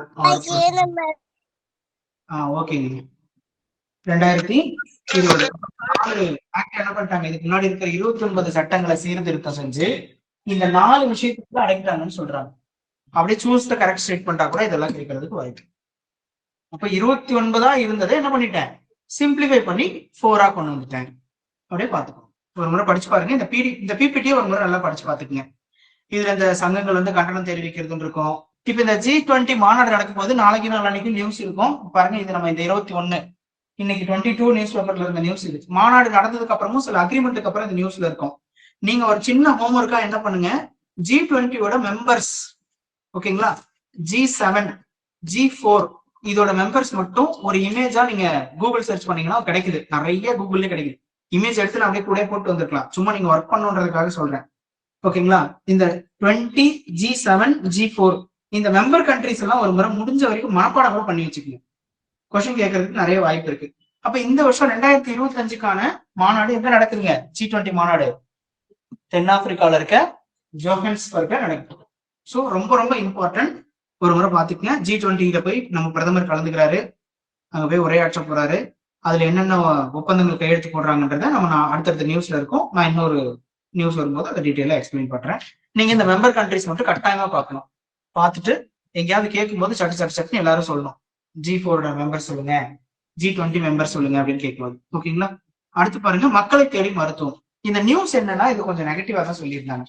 என்னன்னா நகராட்சிகள்ல இந்த திட்டம் ரொம்ப சிரமமா இருக்கு, எங்களால நடைமுறைப்படுத்தல அப்படின்னு சொல்றாங்க. என்ன காரணம்னா, இந்த அபார்ட்மெண்ட் எல்லாம் பாத்தீங்கன்னா நிறைய பிளாக்கா ஒரே கேட்டுக்குள்ள இருப்பாங்க. இவங்க பாத்தீங்கன்னா ஒரு 3000 வீடு 2000 வீடு எல்லாம் ஒரே கேட்டுக்குள்ள இருக்கும். பயங்கர செக்யூர்டா இருக்கிறேன்னு சொல்லிட்டு யார் வந்தாலுமே உள்ள விட மாட்டாங்க, ரெஸ்ட்ரிக்ட் பண்ணுவாங்க. அப்ப என்ன பண்ண முடியல, கவர்மெண்ட் அபிஷியல்ஸ் இதுக்குள்ள போயிட்டு அவங்கள செக் பண்ண முடியல. அப்போ இதை செக் பண்ண முடியலன்ற கான்செப்ட் வச்சு இதை பாருங்க, மக்களை தேடி மருத்துவம் திட்டம் 2021 தொடங்கப்பட்டது. எதுக்காக, நான் கம்யூனிகபிள் டிசீஸ் அப்படின்னு சொல்றோம் இல்லைங்களா, தொற்றா நோய்கள், இதை முன்கூட்டியே கண்டறியறதுக்காக தொடங்கப்பட்டது. இயர்லி டயக்னைசேஷன், முன்னாடியே போய் கண்டுபிடிச்சு உனக்கு அவருக்கு சுகர் இருக்கானே நான் தெரியாம வேற ஏதாவது பண்ணிட்டு இருப்பாரு. அப்ப போய் அவங்களோட பிபி சுகர் இதெல்லாம் செக் பண்ணி பார்க்கும்போது நீங்க இயர்லி ஸ்டேஜ்ல இருக்கீங்க, இமீடியட்டா மாத்திரை எடுக்க ஆரம்பிங்க. அப்போ அதுல டைப் 1 டைப் 2 இல்ல ஸ்டேஜ் 1 ஸ்டேஜ் 2 அது அப்படியே கடந்து போகாம முன்கூட்டியே கண்டுபிடிச்சு என்ன பண்ணிடலாம், அவங்கள ட்ரீட்மெண்ட் கொடுத்துலாம். இந்த டாபிக்ல நம்ம முன்னாடி நிறைய ஸ்கீம் பார்த்திருக்கோம், நலமுடன் ஸ்டாலின் போன வாரம் நம்ம பேசியிருக்கோம். அதே கான்செப்ட் தான். ஆனா இங்க ஒரே ஒரு வார்த்தை, மக்களை தேடி மருத்துவத்தை மட்டும் படிக்கும்போது இந்த நான் கம்யூனிகபிள் டிசீஸுக்காக தான் அப்படின்ற அப்ஜெக்டிவ் மட்டும் நல்லா பார்த்து. ஓகேங்களா. யுனைடெட் நேஷன்ஸ்ல டாஸ்க் போர்ஸ் அப்படின்னு ஒரு விருதையும் இந்த திட்டம் வாங்கியிருக்கு. United Nations task force award win பண்ண ஸ்கீம் எது அப்படின்னா மக்களை தேடி மருத்துவம். இயர்லி டயக்னைசேஷன் பண்ணி ட்ரீட்மெண்ட் கொடுத்து நிறைய மக்களை இறப்புல இருந்து காப்பாத்துறதுக்கு நாங்க வேலை பார்த்துட்டு இருக்கோம் அப்படின்னு இந்த ஸ்கீம்ல சொல்றாங்க. இது நகராட்சியில இருக்க பிரச்சனைகளை பத்தி தான் பேசியிருக்காங்க உள்ள. ஓகேங்களா, நிறைய. ஆனா நான் வந்து ஸ்கீமுக்காக மட்டும், ஹெட்டிங்காக மட்டும் தான் எடுத்தேன். தொடங்கப்பட்ட வருடம், அதோட அப்ஜெக்டிவ், இந்த அவார்டு வாங்கினது, இந்த 3 ஃபேக்டர் ரொம்ப ரொம்ப இம்பார்ட்டன்ட். நல்லா பாத்துக்கோங்க. நெக்ஸ்ட் போயிடுவா. தேங்க்யூ.